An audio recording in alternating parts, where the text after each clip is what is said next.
जो ईरानियंस थे ना, हाँ वो उनका हमने ट्रेंड देखा कि कैसे किसी पे अटैक करते हैं। जैसे मैं गाड़ियों के पास से निकलता था, गाड़ियां साथ में खड़ी होती थी, हाँ तो कोई अगर पीछे से गाड़ी की आवाज आती थी, कान हाँ। मेरे पीछे होते थे, हाँ तो मैं गाड़ियों के साइड पे हो जाता। लेकिन इससे हिंदू जाग गया बगैर कुछ किए, और इसके बाद आप देखिए मंदिर बनने के बाद या और जोर से बहुत बड़े काम होंगे।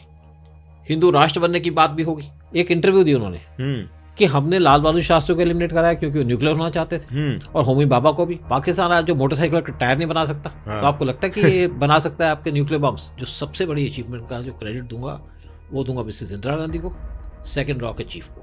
क्या राहुल गांधी को मैं बहुत एडमायर करता हूँ, क्योंकि ये अगर आदमी इस कंट्री का प्राइम मिनिस्टर बन जाए तो हमारी कंट्री की इकोनॉमी बहुत ज़्यादा बढ़ जाएगी। हमारे यहाँ पे कोई गधे भी बैठे हुए राजीव गांधी जैसे, जिन्होंने LTT को ख़त्म कर दिया, और उसके अंदर जो सारी प्लानिंग थी वो थी रॉ की, और शायद हमने कुछ लाख रुपए खर्च किए होंगे सिक्किम को मर्ज करने के लिए, क्योंकि सिक्किम हमारे लिए एक सिक्योरिटी थ्रेट बन चुका था। सुशांत सिंह राजपूत का ने सुसाइड नहीं किया, इसका मर्डर है। तो मार तो अनिल कपूर ही रहा। जिस डॉक्टर ने इनका पोस्टमार्टम किया था, उन्होंने कहा जी मेरे पास 2 मिनिस्टर्स के यहाँ पे प्रेशर था, एक थे हेल्थ मिनिस्टर।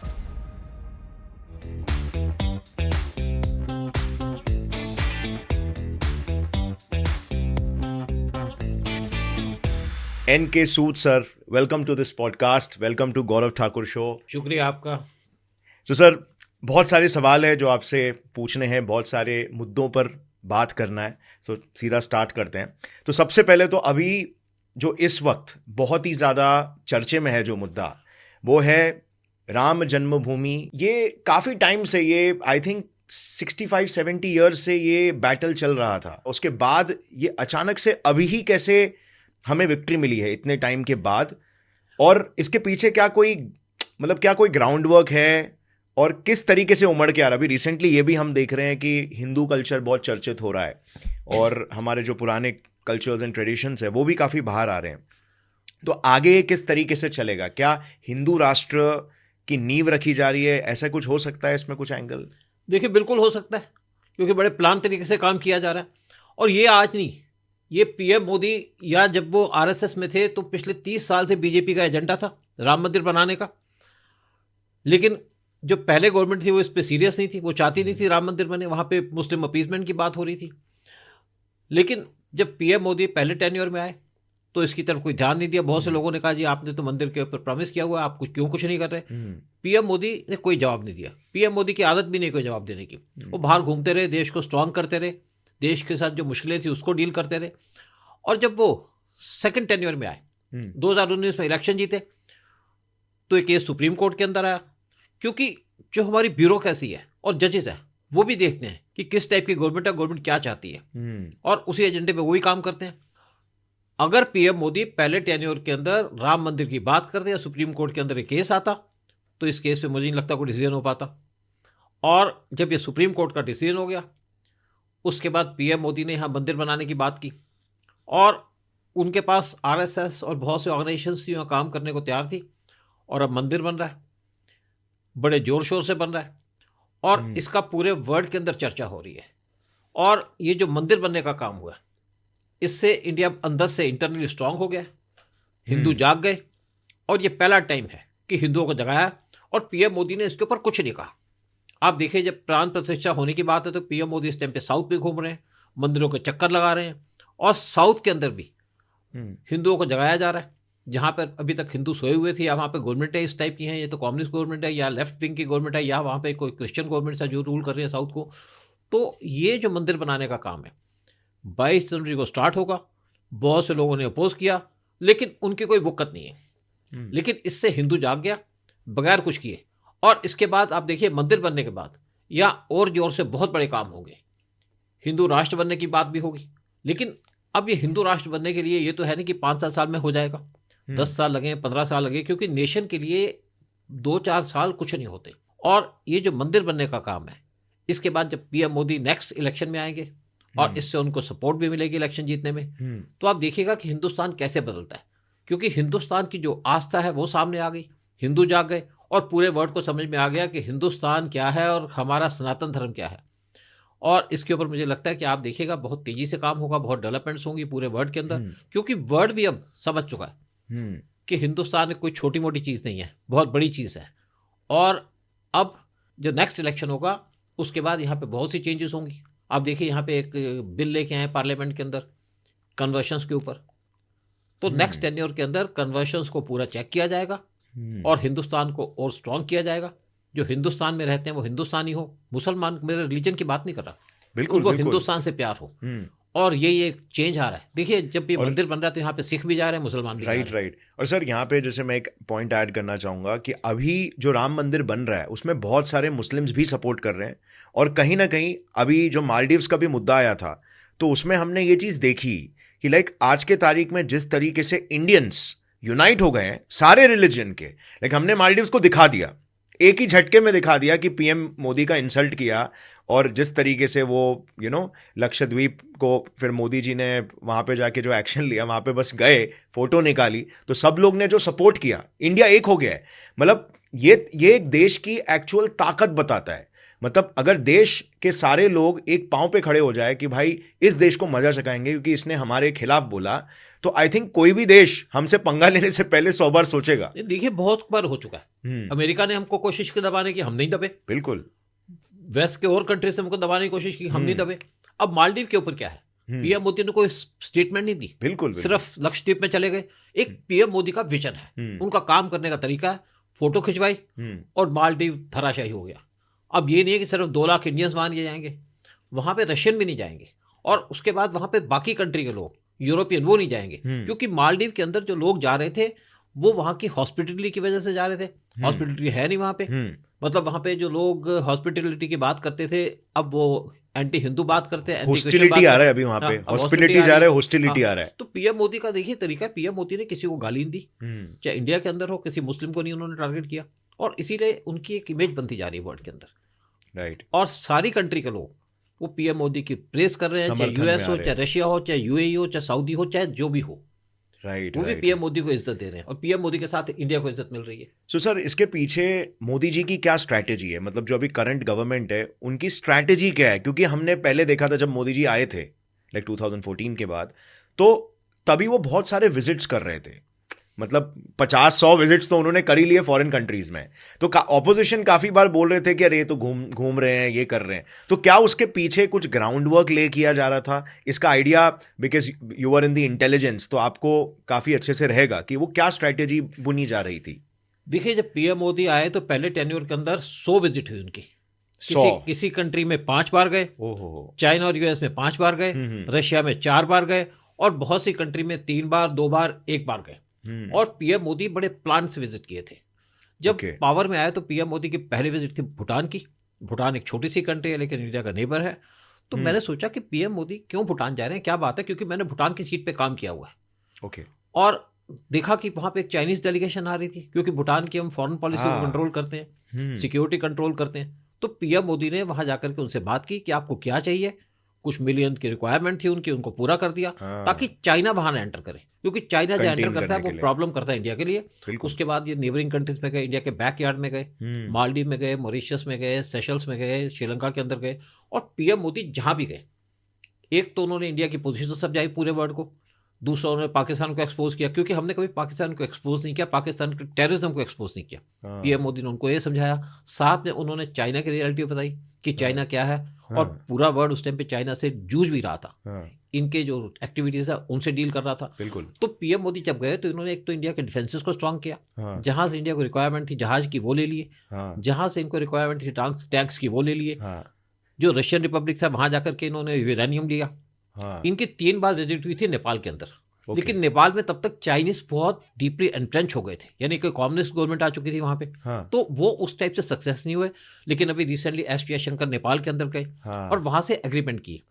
नेपाल के अंदर क्या है, एक तो टूरिज्म है, नेपाल इंडिया का नेबर भी है, हिंदू कंट्री भी है, और साथ में दूसरी बात है कि नेपाल से पानी आता है इंडिया के अंदर, और वहां पे चाइनीज डैम बनाना चाहते थे। और इन्होंने उनको कन्विंस किया कि अगर आप डैम बनाएंगे आपके पास पानी आएगा तो वहां से जो बिजली जनरेट होगी वो हम खरीदेंगे, चाइना तो खरीदेगा नहीं, उसको रिक्वायरमेंट नहीं है। तो उनको ये बात समझ में आ गई, और वहां डैम बन रहे हैं, इंडिया बना रहा है, और वो डैम जब वहां पे बनेंगे तो उसका एक तो उनको बिजली मिलेगी, साथ में वहां पे जो आपके फ्लड्स वो रुक जाएंगे, और दूसरी बात है लोगों को एम्प्लॉयमेंट मिलेगी, और तीसरी बात है कि इंडिया के अंदर जो पानी आता है बिहार और यूपी के अंदर वो नेपाल का पानी आता है, तो यहाँ पे भी पानी कंट्रोल हो जाएगा, यानी कि फ्लड्स कम हो जाएंगे। तो पीएम मोदी बड़े विजन से काम करते हैं। जबकि पीएम मोदी का कोई एक्सपीरियंस नहीं था सेंटर का, या उनका एक्सपीरियंस नहीं था फॉरेन रिलेशंस का, लेकिन जिस तरीके से उन्होंने पूरे वर्ल्ड को डील किया, आज पीएम मोदी को हर एक आदमी बुलाता है कि हमारे यहाँ प्रॉब्लम है, यहाँ पे आ जाओ। पीएम मोदी रिसेंटली ईरान के अंदर गए थे, और ईरान पे गए थे यूएस के हमारे फॉरेन मिनिस्टर गए थे ईरान के अंदर। वो जो यूएस के फॉरेन मिनिस्टर उनके कहने पे गए थे, और ईरान को कन्विंस कर लिया कि जो अटैक किए जा रहे हैं शिप्स के ऊपर रेड सी में, उसको बंद करा दो। तो वो उनको कन्विंस करके आ गए, और उसके बाद एंटनी ब्लिंकन ने पीएम मोदी की तारीफ की। सब लोग पीएम मोदी की तारीफ कर रहे हैं। पीएम मोदी जब यूरोप में जाते थे, जब इनकी पहले जर्मनी की जो चांसलर थी, वो पीएम मोदी कहती थी आप हमारे पास आइए, हमसे बात करिए। वो डिस्कस करते थे, क्योंकि विजनरी आदमी है। इंडिया के फॉरेन मिनिस्टर, इंडिया के एनएसए और इंडिया के प्राइम मिनिस्टर, इन तीनों को वर्ल्ड की कंप्लीट नॉलेज है। और दूसरी बात है, पीएम मोदी का आप देखिए कितना इनके अंदर एनर्जी है।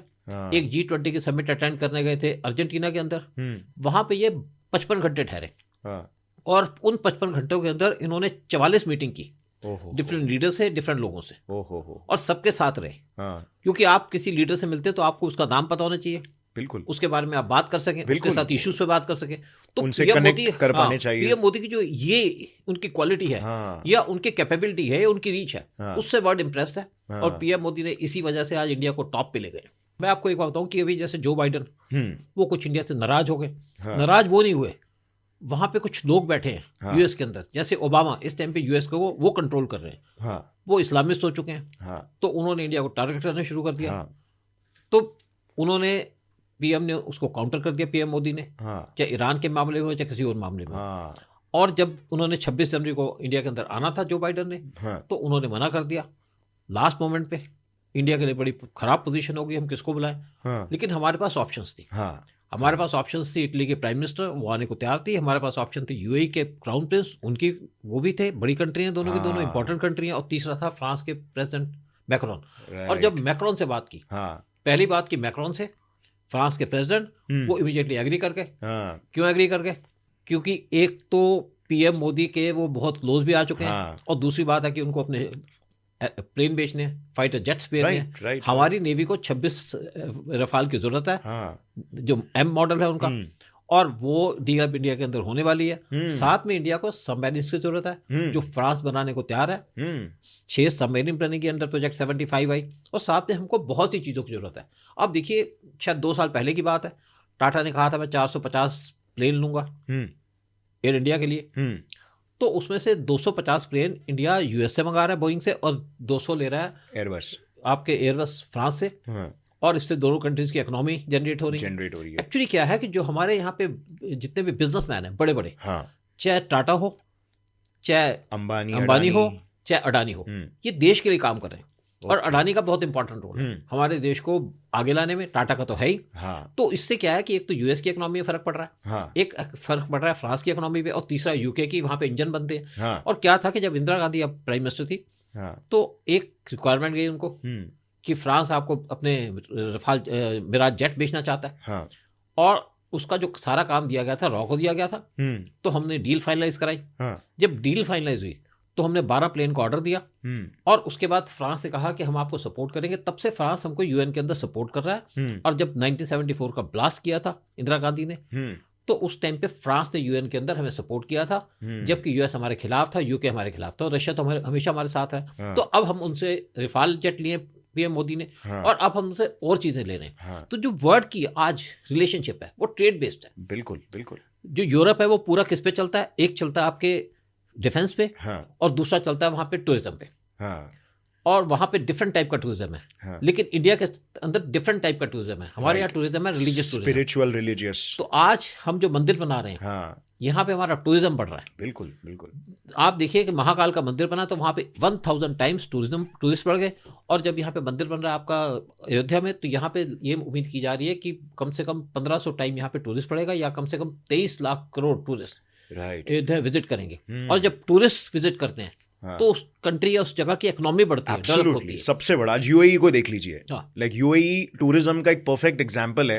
दुबई, आप लंदन चले जाइए, लंदन के अंदर एक वहां पे लंदन आई लगनी थी, एक बड़ा झूला बनना था जिससे आप पूरा लंदन देख सकें। तो उसकी जो कॉस्ट थी वो थी 400 मिलियन की पाउंड की।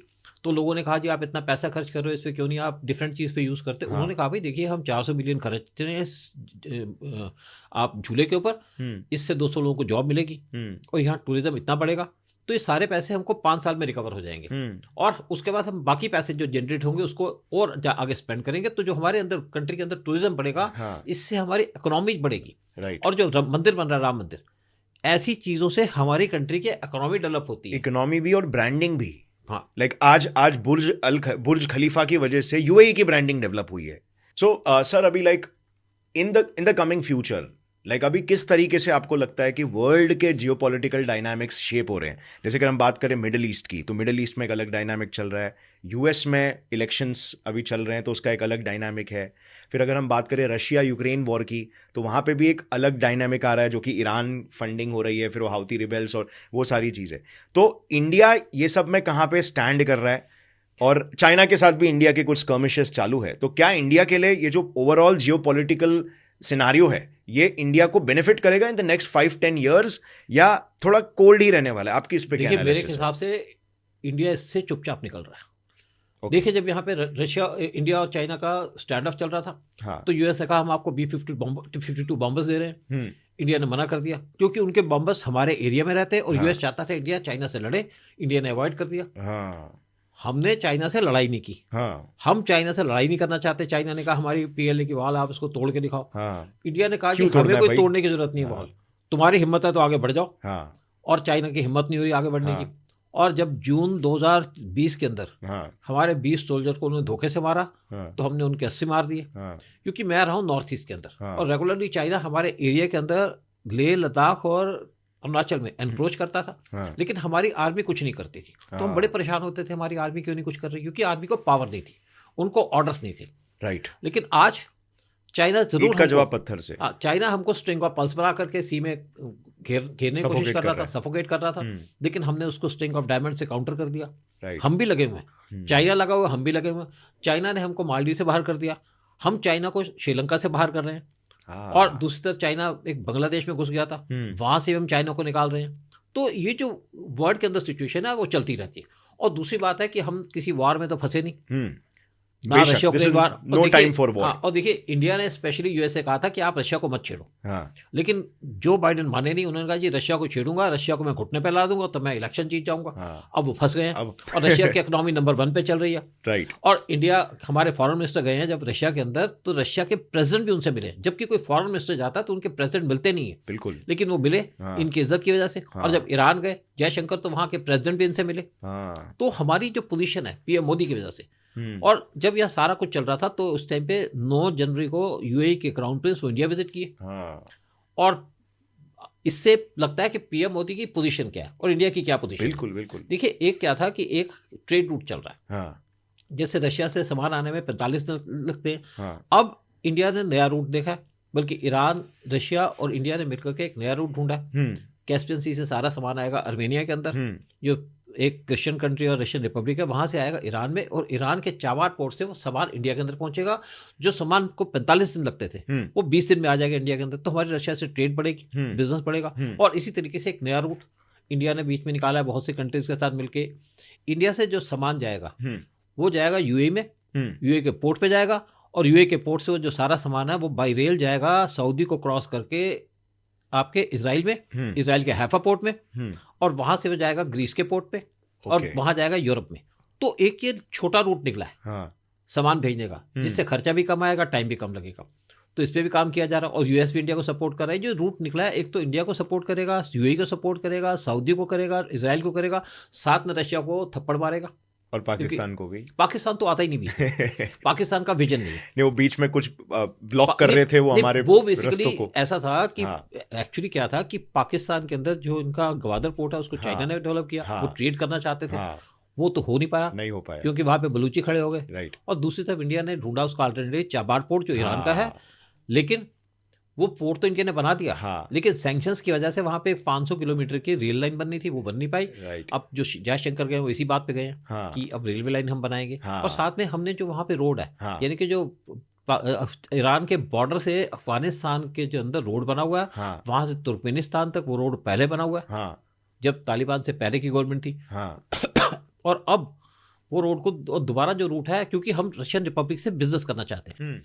उनके पास ऑयल है, उनके पास गैस है, उनके पास वहाँ पे नेचुरल रिसोर्सेज हैं, यूरेनियम भी है, और वो लैंडलॉक्ड है जिनको चाइना एक्सप्लॉइट कर रहा है। तो हमने ये जो नया रूट खोला है वो पाकिस्तान को काउंटर करने के लिए खोला है। पाकिस्तान का CPEC तो फेल हो गया, यहाँ पे कुछ हो नहीं पा रहा।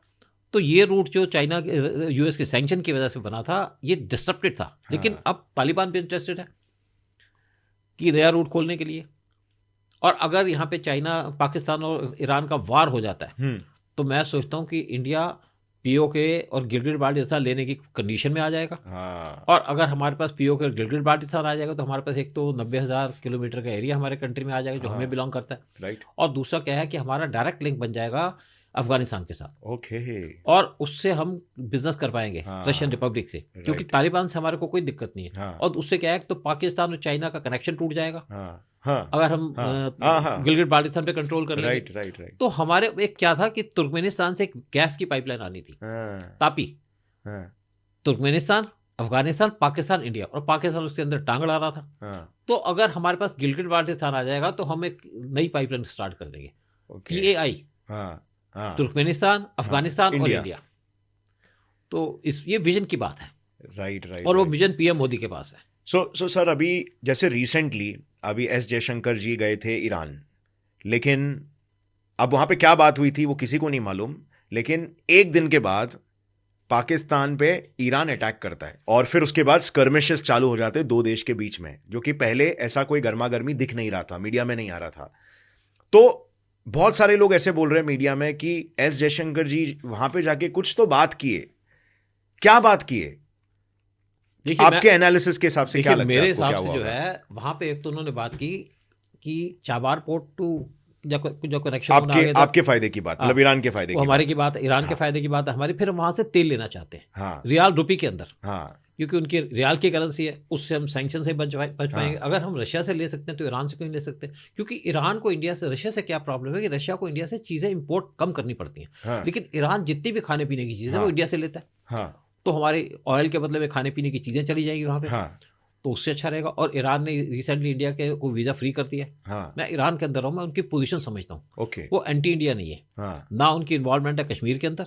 स्टेटमेंट जरूर कभी कभी आ जाती है, लेकिन वो पाकिस्तान को पसंद नहीं करते। शिया सुन्नी का भी इशू है। राइट। तो एक तो ये बात हुई जो दोनों कंट्रीज के इंटरेस्ट है बिजनेस के साथ में, जो आप रास्ता खोलने की बात है रशिया टू इंडिया, उसकी बात हुई। फिर जो रशियन रिपब्लिक से उनसे ट्रेड की बात हुई। तो अब क्या है कि ये जो इनका चाबार पोर्ट बना था वो पाकिस्तान के गवादर पोर्ट को काउंटर करने के लिए बना था। तो एक तो ये काम शुरू हो जाएगा। और दूसरी वहाँ बात हुई थी कि जो हूथी रेबल्स वो इंडिया के ऊपर की जो शिप्स पे अटैक कर रहे हैं, ट्रेड शिप्स पे अटैक कर रहे हैं, तो उसके ऊपर बात हुई। तो इंडिया ने उनसे बड़ा क्लियरली कह दिया, S जयशंकर ने बड़ी सीधी बात करते हैं कि हूथी से अटैक कर रहे हैं शिप्स पे, आपका ना इसमें फ़ायदा ना हमारा फ़ायदा, और हमारे शिप्स पे अटैक होगा तो हमारे पास बहुत बड़ी नेवी पड़ी है, हम इनको छोड़ेंगे नहीं। तो आप उनको कंट्रोल करिए, आपकी ड्यूटी बनती है। और अगर आप बात करते हैं कि हमास और इजराइल के वार की, हम हमास को सपोर्ट नहीं करते, क्योंकि उन्होंने इजराइल के ऊपर जिस तरीके से अटैक किया उसको हम सपोर्ट नहीं करते, लेकिन हम पैलेस्टाइन को सपोर्ट करते हैं। तो ये बात होगी। तीसरी जब बात हुई आपस में सिक्योरिटी इश्यूज की और टेररिज्म की, तो उन्होंने पूछा कि आपके पास भी टेररिज्म पाकिस्तान करता है, हमारे यहाँ भी करता है। तो इंडिया ने कहा भाई, एस जयशंकर ने कहा भाई हमारे पास अटैक किया था, हमने तो उनके ऊपर सर्जिकल स्ट्राइक कर दी, तो आप देखिए आप कैसे इसको टैकल करते हैं। उन्होंने ये नहीं कहा कि आप इसको करिए। समझदार के लिए इशारा काफी है। अच्छा, दूसरी बात क्या है कि हमारा एक जाधव करके, कुलभूषण जाधव, वो पाकिस्तान की जेल में है। और कुलभूषण यादव एक नेवी का एक्स ऑफिसर है, वो गया था चाबार पोर्ट में बिजनेस के लिए, और उसको एक आदमी ने उठा लिया था, ग्रुप ने उठा लिया था वहां से। और जो ग्रुप था उसका एक लीडर था उमर अब्दुल्ला। ईरान ने कहा भाई यह तो हमारी कंट्री के अंदर मिलिटेंट अटैक करता है, आप इसको चेक करिए। और बाकी बात उसने धमकी दी पाकिस्तान को कि ये इस आदमी की ये लोकेशन है, इसको पकड़ो। तो इन्होंने उसको हैंड ओवर तो नहीं किया ईरान को, लेकिन उसको मार दिया, 2 बच्चों को मार दिया। कि अगर वो ईरान के पास जाता तो सारे भेद खोल देता। और यही जो ऑर्गेनाइजेशन है वही ईरान के अंदर टेररिज्म करती है। तो ईरान ने इंडिया से इशारा मिलते ही इनके ऊपर अटैक कर दिया। और पाकिस्तान कुछ कर नहीं पाया। जो कहता है हमारे पास न्यूक्लियर बॉम्ब्स हैं, कहाँ गए तुम्हारे न्यूक्लियर बॉम्ब्स? धरे के धरे रह गए। और आज ईरान के साथ एक तो इंडिया खड़ा है और चाइना खड़ा है, रशिया भी इनके साथ खड़ा है। लेकिन अमेरिका जरूर पाकिस्तान को सपोर्ट कर रहा है, वो तो करना ही था उसको, लेकिन कोई फर्क नहीं पड़ता। पाकिस्तान को जो आता थप्पड़ मार के चला जाता है। हाँ, ये आज पाकिस्तान की पोजीशन हो चुकी है। हाँ, पोजीशन का तो सबसे बड़ा गेम है। और सर आई थिंक कि ये ज़्यादा दिन तक टिकेगा भी नहीं, क्योंकि अभी अमेरिका में जैसी गवर्नमेंट चेंज होगी तो वो पाकिस्तान के साथ रिलेशनशिप भी इफेक्ट करेगा। आपको आपका इस पे क्या कहना ऐसा है, जैसे मैंने कहा कि हमारे बड़े अच्छे रिलेशन थे जो बाइडेन से भी, हाँ, कोई प्रॉब्लम नहीं थी। हाँ, लेकिन पिछले कुछ हफ्तों के अंदर, हाँ, जब से जो बाइडेन और कमज़ोर हुए तो ओबामा ने उनको टेक ओवर कर लिया। ओके। ओबामा एक इस्लामिस्ट हो चुके हैं, जो इनके पहले प्रेसिडेंट थे। क्या रीज़न है इसके पीछे? जब आदमी एक टाइम पे बूढ़ा हो जाता है तो दोबारा से उसको लगता है कि मैं मुसलमान बन जाऊं, तो अब वो कंट्रोल में है और वो चाहते हैं कि उनकी वाइफ अगला इलेक्शन लड़े। हाँ, इसलिए भी वो एक्टिव है। ओके। तो उन्होंने इंडिया तो मतलब वो उन्होंने अपनी पोजीशनिंग वैसे डेवलप की। हाँ, अच्छा, उन्होंने एक तो इंडिया को टारगेट करना शुरू हाँ, किया, क्योंकि इंडिया एक तो सॉफ्ट टारगेट है कि केस पहले तो इन्होंने कनाडा को इंडिया के पीछे डाल दिया, हाँ, निज्जर के चक्कर में। हाँ, उसके बाद पन्नून के चक्कर में आ गए हाँ, और इंडिया को तंग करने लग गए, लेकिन इंडिया ने इनकी परवाह नहीं की। हाँ, और अब क्या है कि यूएस के अंदर अब इनका मेन प्रॉब्लम था कि पीएम मोदी को टारगेट करें इलेक्शन तक, हाँ, उसके बाद तो कुछ कर नहीं पाएंगे। पीएम हाँ, मोदी अगर पावर में आ गए तो इनका एक पर्पस है पीएम मोदी को टारगेट करना। हाँ, लेकिन in the mean time Russia US के अंदर कुछ प्रॉब्लम्स आ गई हैं। हाँ, उनकी इकोनॉमी खराब हो गई है, रशिया की इकोनॉमी ऊपर जा रही है। और दूसरी बात है कि वहाँ पे ट्रंप सामने आ गए हैं और ट्रंप ने कह दिया है कि मैं अगर आऊँगा तो मैं रशिया यूक्रेन वार को ख़त्म कर दूंगा, हाँ, मैं पाकिस्तान को सबक सिखाऊंगा। हाँ, और दूसरी बात है ईरान, जो आपका कनाडा के प्रेसिडेंट है, हाँ, प्राइम मिनिस्टर हाँ, ट्रूडो, हाँ, उन्होंने पहले शो कर दिया कि अगर ट्रंप आ गए तो हमारे लिए मुश्किल हो जाएगी, खतरनाक। तो यानी कि जब अगर ट्रंप आ गए तो सारे के सारे मुद्दे, पन्नू का चक्कर, जो भी गलत चीजें चल रही है सब बंद हो जाएगा, बंद हो जाएंगी। हाँ, और रशिया यूक्रेन वार खत्म हो जाएगा तो आप वो चाइना की तरफ आएंगे, और चाइना की तरफ आएंगे तो इंडिया की सबसे बड़ी जरूरत है सबको, हाँ, क्योंकि इंडिया के तरफ जो बाइडेन भी इसीलिए आए थे क्योंकि इंडिया एक इंपॉर्टेंट कंट्री है, बड़ी कंट्री है, राइट, और स्ट्रांग कंट्री है। हाँ, और इंडिया अकेली ऐसी कंट्री है जो चाइना को चेक कर सकती है, कंट्रोल कर सकती है। बिल्कुल। बाकी कोई कंट्रीज का मुकाबला नहीं चाइना का ऑल्टरनेट भी बन सकती है इफेक्टिवली। देखिए बेसिकली क्या है, बिजनेस सेंस से देखिए चाइना की जो 80% ट्रेड है वो इंडियन ओशन से पास करती है। हाँ, और इंडिया सिर्फ वही कंट्री है जो चाइना की ट्रेड को रोक सकता है। वॉर के अंदर यही होता है कि आप उसकी ट्रेड रोक दो, उसको ऑयल रोक दो, सप्लाई रोक दो। राइट, तो इसलिए चाइना को इंडिया से भी डर है। हाँ, और इंडिया के अंदर ये पोजीशन है। हाँ, मतलब चाइना जरूर इंडिया को घेरने की कोशिश कर रहा था। बांग्लादेश में उसने एंट्री कर दी, उनके पोर्ट पे, चिटागोंग पोर्ट पे। श्रीलंका के आप हम्बनटोटा पोर्ट पे उन्होंने कर रखा है, उसको भी इंडिया काउंटर कर रहा है एक तरीके से। और तीसरी तरफ पाकिस्तान का जो गवादर पोर्ट है वहाँ पे भी है, और अब मालदीव में भी घुसने की कोशिश कर रहा है। लेकिन इंडिया ने अपना जो एक कारावार नेवल बेस है कर्नाटका में, उसको पूरे स्ट्रांगली डेवलप कर लिया। और अंडमान निकोबार आइलैंड जो माउथ पे है मलक्का स्टेट पे, वहाँ पे एक बड़ी बेस बना दी है। राइट। और हमारी नेवी के पास भी इस टाइम पे 170 शिप्स हैं, लेकिन हम चाइना के मुकाबले में नहीं है। लेकिन दिक्कत क्या है चाइना को कि उसको हमारे एरिया में आगे लड़ना पड़ेगा। हमारी ट्रेड कोई चाइना से पास नहीं होती, उनकी ट्रेड हमारे एरिया से पास होती है। तो चाइना को इसलिए इंडिया से डर है और इंडिया की इसलिए पोजीशन स्ट्रांग है। और जितनी भी कंट्री देखिए, ऑस्ट्रेलिया के प्राइम मिनिस्टर आए थे इंडिया के अंदर, तो पीएम मोदी उनको अपने एयरक्राफ्ट कैरियर पे लेके दिखा दिया कि हमारे पास तो एयरक्राफ्ट कैरियर है, 2 एयरक्राफ्ट कैरियर है हमारे पास। यूएस के पास 11 एयरक्राफ्ट कैरियर है, चाइना तीसरा एयरक्राफ्ट कैरियर बना रहा है, हमारे पास 2 हैं। बाकी किसी कंट्री के पास 2 एयरक्राफ्ट कैरियर नहीं है। बिल्कुल, या तो है ही नहीं किसी के पास, या तो एक आध है, या एक आधा है। यूके के पास एक है, एक इटली के पास है, और बाकी कुछ छोटी मोटी कंट्रीज के पास, और रशिया के पास भी एक एयरक्राफ्ट कैरियर है। तो इंडिया की ये पोजीशन बड़ी इंपॉर्टेंट है, और हमारी जियोपॉलिटिकल सिचुएशन वो ऐसी इंपॉर्टेंट है, और हम उसका मजा भी ले रहे हैं, उसको यूज भी कर रहे हैं, उससे वर्ल्ड को चैलेंज भी कर रहे हैं। राइट। तो सर अभी कुछ टाइम पहले ना खालिस्तान का जो मुद्दा है वो काफ़ी उठ रहा था, और अभी भी डेफिनेटली चल रहा है, काफ़ी टाइम पुराना ये मुद्दा है। तो इस पे काफ़ी लोगों का ये कहना है कि अभी जैसे अमेरिका की पोजीशन चेंज हो गई थी, कनाडा को सपोर्ट करने लगे कहीं ना कहीं वो इस मुद्दे में, और अमेरिका ये इल्ज़ाम लगा रहा है कि इंडिया ने निज्जर के असैसिनेशन अटेम्प्ट को करवाया था, इंडिया के रॉ ने कराया था।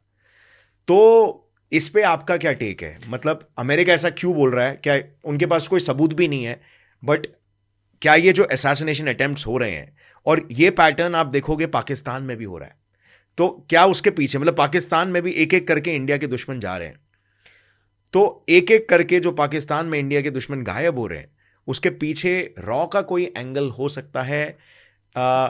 और आपको तो पता है कि रॉ कैसे वर्क करता है, तो वो सारी चीजें मतलब टेबल पे नहीं है, बट इसमें हमें अपना एनालिसिस यूज करना पड़ेगा। तो आपका एनालिसिस क्या देखिए, कहता है? मेरा एनालिसिस सिर्फ ये है कि कोई तो करवा रहा है। राइट। आपने एक फिल्म देखी होगी अनिल कपूर की, मिस्टर इंडिया, इनविजिबल आदमी। तो इनविजिबल आदमी है, राइट। आप उसको चाहे रॉ का नाम दीजिए चाहे कोई और नाम दीजिए, हाँ। इनविजिबल है तो सही। हाँ। और कौन मार रहा है, कैसे मार रहा है, एक पैटर्न भी है इसके अंदर। और इंडिया के दुश्मन मारे जा रहे हैं। एक्चुअली क्या है कि पाकिस्तान के सिचुएशन अलग है, कनाडा की अलग है। राइट। पाकिस्तान के अंदर क्या है कि वहाँ पे बड़े मिलिटेंट ग्रुप्स हैं, इनको पाल रहा था। अब हाँ। ईरान ने भी पाकिस्तान पे इसीलिए अटैक किया।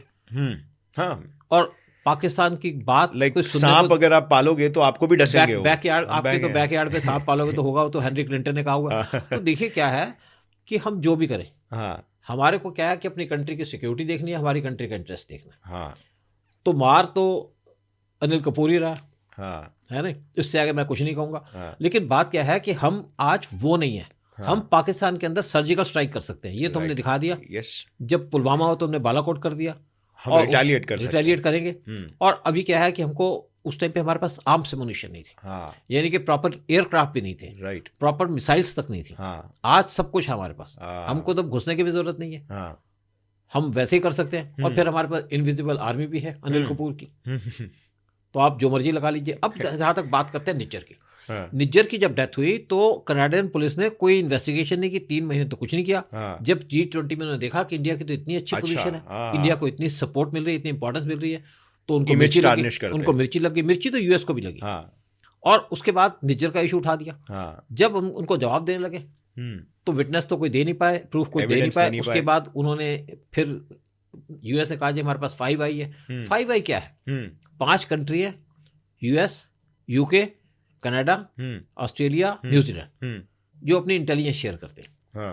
एविडेंस कोई नहीं है। वो कहते हैं हमने सुनी सुनाई बात है। किसी ने फोन पे गप मार ली, किसी ने कुछ कह दिया, उसको सुन के आपने इंडिया के ऊपर चार्ज लगा दिया। तो ऐसा चार्ज तो लगता नहीं है। और वो कनाडियन प्राइम मिनिस्टर जिनका प्लेन यहाँ पे खराब हो गया, वो प्लेन को रिपेयर नहीं कर पाए। 40 साल पुराना उनका प्लेन है। और इस टाइम पे नाइजीरिया गए थे किसी अफ्रीकन कंट्री, फिर वहां पे उनका प्लेन खराब हो गया। अरे बाबा। तो आप देखिए ये एडवांस कंट्री है। फिर दूसरी बात है, यहाँ पे पन्नून के चक्कर में यूएस ने इंडिया के ऊपर एलिगेशन लगा दी कि जी पन्नून को आप मरवाना चाहते हैं। और जिस आदमी से मरवाना चाहते हैं, कोई शर्मा है, वो चेक में बैठा हुआ है, चेक रिपब्लिक के अंदर। ये सब झूठी बातें हैं, कोई सच्चाई नहीं है इसके अंदर। आपने किसी का नाम ले दिया, किसी आदमी का नाम ले दिया, क्योंकि जो कोई एमईए तो काम कराएगी नहीं, कराएगी तो रॉ कराएगी। लेकिन रॉ का कोई यूनिट नहीं है चेक के अंदर, चेक रिपब्लिक के अंदर। तो कोई इन्होंने हवा में तीर मारा है। तीर क्या मारा? इंडिया को डिस्टर्ब करना है, इंडिया को तंग करना है। लेकिन इंडिया भी उनके परवाह नहीं कर रहा। कहते आप दीजिए, आपके पास प्रूफ है, आपने दिए, ले जाओ उस आदमी को। अब कुलभूषण जाधव भी तो पाकिस्तान के कब्जे में बैठा है, तो आप उसको उठा लो। लेकिन वो हमारा आदमी नहीं है। ये बात मैं आपको 110% गारंटी पे कह सकता हूँ, स्टैंप पे दे सकता हूँ। ओके। अब इनका पर्पज ये है कि इंडिया को टारगेट करना, और ये सिर्फ इलेक्शन तक चलेगा। और पीएम मोदी चले गए तो इनका पन्नून भी चला जाएगा। और ट्रंप आ गए तो ट्रंप ने एक तो जो जॉर्ज सोरोस यूएस के अंदर बैठा है उसको टारगेट करना है, खालिस्तानियों को टारगेट करना है, रशिया और यूक्रेन का वार खत्म करना है, और इंडिया के साथ खड़े होना है। इसमें पक्की बात है, क्योंकि यहाँ पे कमला हैरिस आएगी उनके साथ, या विवेक रामास्वामी, और वो दोनों ही प्रो इंडिया है, इंडिया के सोचते हैं। और ट्रंप भी बहुत कुछ देख चुके हैं। और ये इनकी एक समझिए कि यूएस की शॉर्ट साइटेडनेस है कि इंडिया को तंग कर रहे हैं, इंडिया को परेशान कर रहे हैं। वैसे तो हमेशा इंडिया को तंग करता है यूएस, पुरानी हिस्ट्री है। आप 1971 का वार ले लीजिएगा, इन्होंने 7th फ्लीट भेज दी थी इंडिया के अंदर। लेकिन इनके करने से कुछ नहीं होगा। और जिस तरीके से यूएस जस्ट बिकॉज बहुत ज्यादा पावरफुल है, तो वो हमेशा ये शॉर्ट साइटेड एजेंडाज बहुत सेट करता है, लॉन्ग टर्म पोजीशनिंग नहीं रखता है। क्या ये इंडिया को लाना चाहता है उनके घुटने पे, या उनके जो कदम पे चलाना चाहता है। इंडिया की अपनी पावर है, इंडिया की अपनी पोजीशन है, इंडिया इनकी बात तो सुनता नहीं है। इंडिया जो उसके लिए बेटर है वही करता है, आज से नहीं, शुरू से। चाहे इंदिरा गांधी का टाइम ले लीजिए, चाहे अब मोदी का टाइम ले लीजिए, इवन नेहरू जी के टाइम पे भी ऐसा ही, नेहरू की भी नॉन अलाइनमेंट की पॉलिसी थी। वो टाइम निकल गए जब आप हमारे साइंटिस्ट को मार सकते थे, जब आप हमारे प्राइम मिनिस्टर शास्त्री जी को मार सकते थे। ये सब यूएस के काम है, उनकी CIA के काम है। आज वो टाइम नहीं है। आज हम बदला ले सकते हैं, और अगर यूएस ने कोई हरकत दिखाई तो उसका पूरा जवाब दिया जाएगा इंडिया के द्वारा। यूएस ने देख लिया, और जब उनको जरूरत पड़ती है तो इंडिया एक कंट्री है जो उसके साथ खड़ी होती है। ईरान के अंदर तो कोई सऊदी का आदमी नहीं जाएगा, इंडिया का ही आदमी मिलना था इनको। ना यूएस, ना यूके, ना फ्रांस, ना कोई और कंट्री, सिर्फ इंडिया ही है। और उसी को उन्होंने यूज़ किया, इंडिया ने उनकी हेल्प भी की, लेकिन क्योंकि उसके अंदर हमारी मदद भी थी। हम एक एजेंडा पे चलते हैं, हम किसी के पैर नहीं पकड़ते। जैसे पीएम मोदी ने कहा था कि ना तो मैं किसी के आंख मिला के बात करूंगा सबसे, छोटा होगा तो मैं उसको आंख दिखाऊंगा नहीं, और बड़ा होगा तो वो हम मुझे आंख दिखाएगा तो मैं उसको उसी तरीके से जवाब दूंगा। तो उसी पॉलिसी पे हम चल रहे हैं, उसी प्रोग्राम पे चल रहे हैं। सो सर, आपने इसमें जैसे बात की कि हमारे जो एक्स पीएम रह चुके हैं लाल बहादुर शास्त्री जी, तो इनको काफ़ी लोग कहते हैं कि मतलब इनका असैसिनेशन हुआ है, काफ़ी लोग बोलते हैं कि एक्सीडेंट हो गया या ये बीमार थे उसके वजह से चल बसे। तो इसके पीछे आपको क्या लगता है कि क्या कोई साजिश थी, कोई कॉन्स्पिरेसी थी, क्या था? बिल्कुल कॉन्स्पिरेसी थी। देखिए ऐसा है, कुछ लोग कहते हैं इंदिरा गांधी ने मरवा दिया, लेकिन लेकिन देखिए ऐसा है कि उस टाइम पे ना तो रॉ था। रॉ तो 1968 में बना है, 21 सितंबर 1968, और रॉ अपने लोगों को मारता नहीं है। एक भी इंसिडेंट ऐसी नहीं हो कि रॉ ने अपने लोगों को एलिमिनेट किया हो। और दूसरी बात है, इंदिरा गांधी की कोई पोजीशन नहीं थी उस टाइम पे। इंदिरा गांधी सिर्फ इंफॉर्मेशन ब्रॉडकास्टिंग मिनिस्टर थी, पावर ही नहीं था, पावर नहीं थी उसके पास, ना उसके पास कोई रीच थी। और इंदिरा गांधी कब बनी, इंपॉर्टेंट बनी, जब पीएम बनी। और पीएम बाय डिफॉल्ट बनाया गया उसको, क्योंकि इनके पास कोई, शास्त्री के डेथ के पास इनके पास कामराज या बाकी लोगों के पास कोई आदमी नहीं था, कोई एग्रीमेंट नहीं हो पाया। इसलिए इंदिरा गांधी को उन्होंने स्टॉप गैप अरेंजमेंट बना दिया उसको पीएम, और इंदिरा गांधी पीएम बन गई। तो इंदिरा गांधी का कोई रोल नहीं था वहां पे, ना उसकी वहां पे रीच थी, ना रशिया ना यूएस इंडिया के इंदिरा गांधी क्लोज था। तो वहां पे जो पाकिस्तानी आए, क्योंकि एक तो ताशकंद में ये मीटिंग हो रही थी, पाकिस्तान के साथ नेगोशिएशन हो रही थी, बातचीत हो रही थी, और उस टाइम पे जो पाकिस्तान के प्रेसिडेंट थे वो बहुत नाराज थे। उन्होंने पीएम मोदी जो लाल बहादुर शास्त्री हैं उनको हाथ तक नहीं मिलाया। लेकिन जब फाइनली रात को डिनर हो रहा था, तो अयूब खान ने शास्त्री जी से बड़े मिलजुल के बात की, और जिस कंट्री के अंदर हमारे प्राइम मिनिस्टर गए हों वो कंट्री तो ऐसा काम करेगा नहीं, क्योंकि इससे नुकसान किसको हुआ इस एग्रीमेंट से? इससे नुकसान हुआ यूएस को। यूएस के कई रीजन थे लाल बहादुर शास्त्री को एलिमिनेट करने के। क्योंकि लाल बहादुर शास्त्री इंडिया को न्यूक्लियर बनाना चाहते थे। उन्होंने कह दिया था इंडिया न्यूक्लियर बनाएगा, क्योंकि हमारी सिक्योरिटी की बात है। नेहरू इस बात पे मान नहीं रहे थे। एक तो वो रीजन था, और इसीलिए होमी जहांगीर भाभा जी के साथ भी ऐसे कुछ एक्सीडेंट इनके एक क्रो करके हैं या क्राउली, इनके सीआईए के नंबर 2 थे। उन्होंने एक बुक के अंदर लिखा है, एक इंटरव्यू दी उन्होंने, कि हमने लाल बहादुर शास्त्री को एलिमिनेट कराया क्योंकि वो न्यूक्लियर होना चाहते थे, और होमी भाभा को भी, क्योंकि कहते हैं हमने होमी भाभा को बहुत समझाने की कोशिश की कि आप न्यूक्लियर बम मत करो, लेकिन होमी भाभा कहते थे इंडिया की सिक्योरिटी के लिए न्यूक्लियर बम बहुत जरूर है।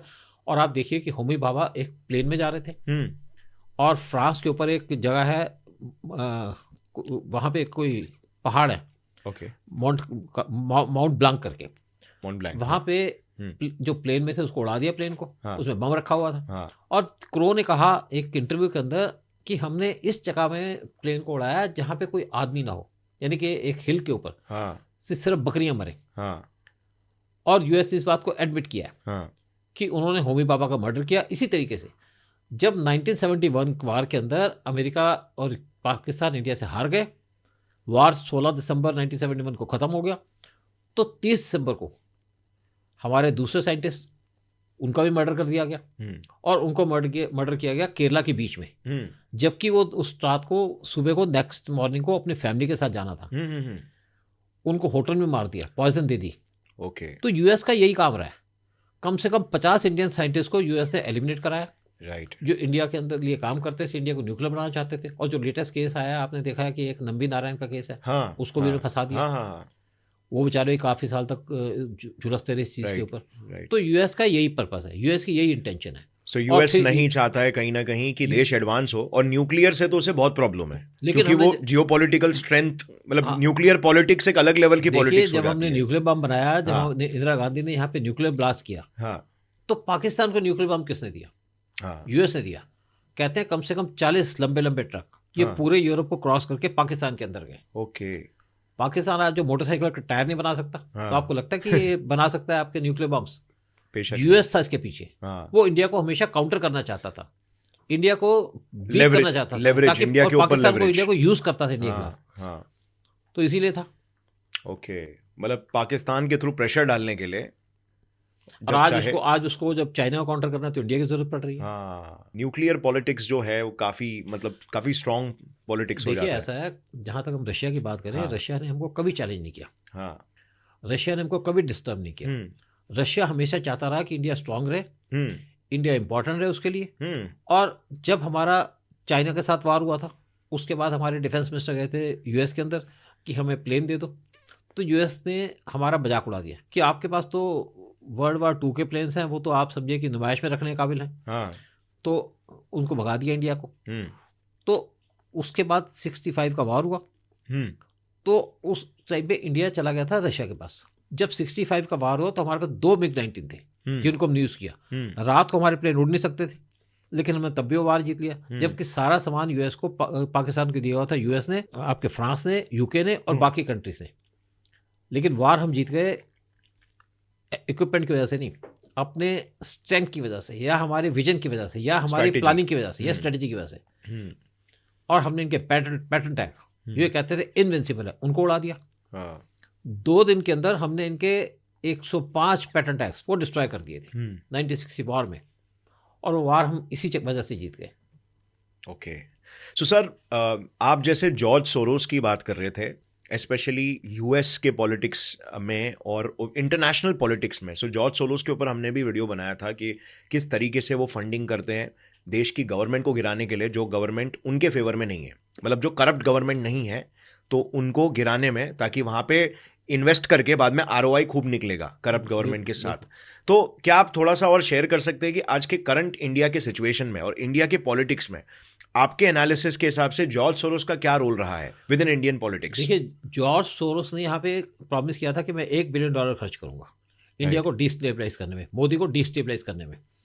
और जहाँ भी यहाँ डेमोन्स्ट्रेशन होती हैं, जैसे आपके किसान के आंदोलन होते हैं, वहाँ जॉर्ज सोरोस का पैसा आता है। आज जॉर्ज सोरोस और चाइना इंडिया को डिस्टर्ब करने में लगे हैं, और साथ में कुछ पॉलिटिकल पार्टीज हैं, क्योंकि एक तो ये क्रिश्चियन को जरूर सपोर्ट करते हैं, लेकिन इंडिया को अपोज करते हैं। और इंडिया के अंदर जितने भी डिस्टर्बेंसेस होती है, उसके अंदर जॉर्ज सोरोस की इन्वॉल्वमेंट होती है। जैसे आपका मणिपुर के अंदर वायलेंस चली, मेती और कुकीज जो है वो ड्रगिस्ट हैं, या म्यांमार से आए हुए हैं, और यहाँ पे वो ड्रग्स का काम करते हैं। जब वहाँ की गवर्नमेंट ने इनको रोकने की कोशिश की तो जॉर्ज सोरोस ने इनको फंडिंग की, चाइना ने इनको एमुनेशन दिया, और वहाँ पे झगड़े करा दिए। और आप देखिए बड़ी इंपॉर्टेंट बात कि क्यों राहुल गांधी ने अपनी जो यात्रा है, लेटेस्ट यात्रा, वो मणिपुर से शुरू की। ओके, कि ये जॉर्ज सोरोस के इशारे पे काम करते हैं। ऐसा लगता है कि जॉर्ज सोरोस इनकी यात्रा को फंडिंग करता है। और जो आपके राहुल गांधी हैं, ये जब मणिपुर गए तो यहाँ पे दोबारा से कुकीज ने मैतीस के ऊपर अटैक कर दिया था। और एक और बात यहाँ पे है कि चाइना को एक और क्या इंटरेस्ट है, वैसे चाइना हमारे नॉर्थ ईस्ट के अंदर डिस्टर्बेंस करता ही रहता है। एक और ये है कि यहाँ पे मणिपुर के अंदर ऑयल निकला है, और वहाँ पे कुकीज बैठे हैं। और इंडिया चाहता है कि जो डिस्प्यूट है एमिकेबली सेटल हो जाए, ताकि हम कुकीज को हटा करके वहाँ पे ऑयल निकालें। अगर ऑयल निकलता है, इंडिया की इकोनॉमी बढ़ेगी। एब्सोल्युटली। और दूसरी तरफ जो अंडमान निकोबार आइलैंड है, वहाँ पे इंडिया ने ऑयल निकालना शुरू कर दिया। और इवन आपके जो अरब सागर है, वहाँ पे भी कोशिश कर रहे हैं। इवन आपके जो ऑफ आपका आंध्र प्रदेश, उसके कोस्ट के पास भी हमने ऑयल निकालना शुरू कर दिया। तो हम अपनी इकोनॉमी को डेवलप कर रहे हैं इस तरीके से। और इवन आपके जो हमारा अरुणाचल प्रदेश है, वहाँ पे भी हम गैस और ऑयल की सर्च कर रहे हैं, और वहाँ पे मिला हुआ है, और वो भी हम करेंगे हमारी इकोनॉमी स्ट्रांग होने के लिए। और जॉर्ज सोरोस अमेरिका के जो प्रेजेंट गवर्नमेंट है, जो बाइडेन, उसको सपोर्ट करते हैं। ओके। और उसको फंड दे रहे हैं। और ट्रंप इनको पसंद नहीं करते। और ट्रंप ने कह दिया कि जब मैं पावर में आऊंगा तो मैं जॉर्ज सोरोस को भी देख लूंगा। और जो खालिस्तानी है, इनको भी जॉर्ज सोरोस फंड करते हैं। तो ट्रंप के आने से जो इंडिया की प्रॉब्लम्स हैं खालिस्तान की, और यहाँ पे जो डेमोन्स्ट्रेशन काफी हद तक कम हो जाएंगी, क्योंकि ये सब जो एक्टिविटीज हो रही है, इनको फंडिंग, इनको जो पीछे जो पैसा लग रहा है, जैसे अगर मतलब कहीं पे प्रोटेस्ट कराना है, कहीं पे कुछ स्कर्मिशेस कराने हैं, कहीं पे टेररिस्ट एक्टिविटीज करानी। देखिए, एक और चीज आप याद रखिए, जब ट्रंप आए थे इंडिया के अंदर, शायद 2020 की बात होगी, तो हमारे दिल्ली के अंदर यहाँ पे दंगे करा दिए गए थे। इस दिल्ली के अंदर जो गवर्नमेंट है केजरीवाल की है, और केजरीवाल को जो इनिशियली फंड मिला था, वो मिला था फोर्ड फाउंडेशन से। और फोर्ड फाउंडेशन सीआई के फ्रंट ऑर्गेनाइजेशन है। ओके। अब देखिए दूसरी बात क्या है कि अडानी को क्यों टारगेट किया जा रहा है। अडानी इंडिया के लिए बहुत बड़ा काम कर रहे हैं। श्रीलंका के अंदर चाइना को काउंटर करने के लिए, नेपाल के अंदर भी, बांग्लादेश के अंदर भी, ओके, और हाँ, ये बिजनेस कर रहे हैं, राइट राइट, बिजनेस के थ्रू इनका भी फायदा, देश का भी फायदा, देश का भी फायदा, इनका भी। हाँ। देखिए क्या है कि इंडिया के अंदर ज्यादातर पोर्ट हाँ, वो अडानी रन कर रहा है, क्योंकि उनके पास मशीनरी या एक्सपर्टीज है। राइट कोई राइट, बेनिफिट नहीं कर रहे, बिल्कुल, इससे कोई बिल्कुल। किसी को बेनिफिट नहीं कर रहे, या उनको Exactly. बेनिफिट नहीं मिल रहा। दूसरी बात क्या है कि हम जैसे ट्रेड करना चाहते हैं सी से थ्रू यूएई, यूएई के पोर्ट से जहाँ ट्रेड होगी, वो भी जो पोर्ट है अडानी ने बनाया। और जो हैफा पोर्ट है इजराइल का, जहाँ पे चाइनीज का कंट्रोल था, उसको भी अडानी ने ले लिया। और दूसरी बात है कि पीएम मोदी किसी विजिट से आए थे, उसके बाद वो चले गए ग्रीस के अंदर, और ग्रीस पे अडानी के लोग भी पहुंच गए, और वहाँ पे 2 पोर्ट्स, उनका डेवलपमेंट का काम अडानी को मिल गया। और हमारा जो रूट बन रहा है इंडिया से यूएई के पोर्ट पे, यूएई के पोर्ट से हैफा पोर्ट तक, हैफा पोर्ट से लेके ग्रीस के पोर्ट तक, तो सारे के सारे काम अडानी कर रहा है। और जो हैफा पोर्ट लिया था अडानी ने, वो चाइनीज बिड से बहुत ज़्यादा पैसे दे के दिया था, और इसीलिए उनको टारगेट किया जा रहा है आपके जॉर्ज सोरोस के द्वारा, चाइनीज के द्वारा, और राहुल गांधी के द्वारा।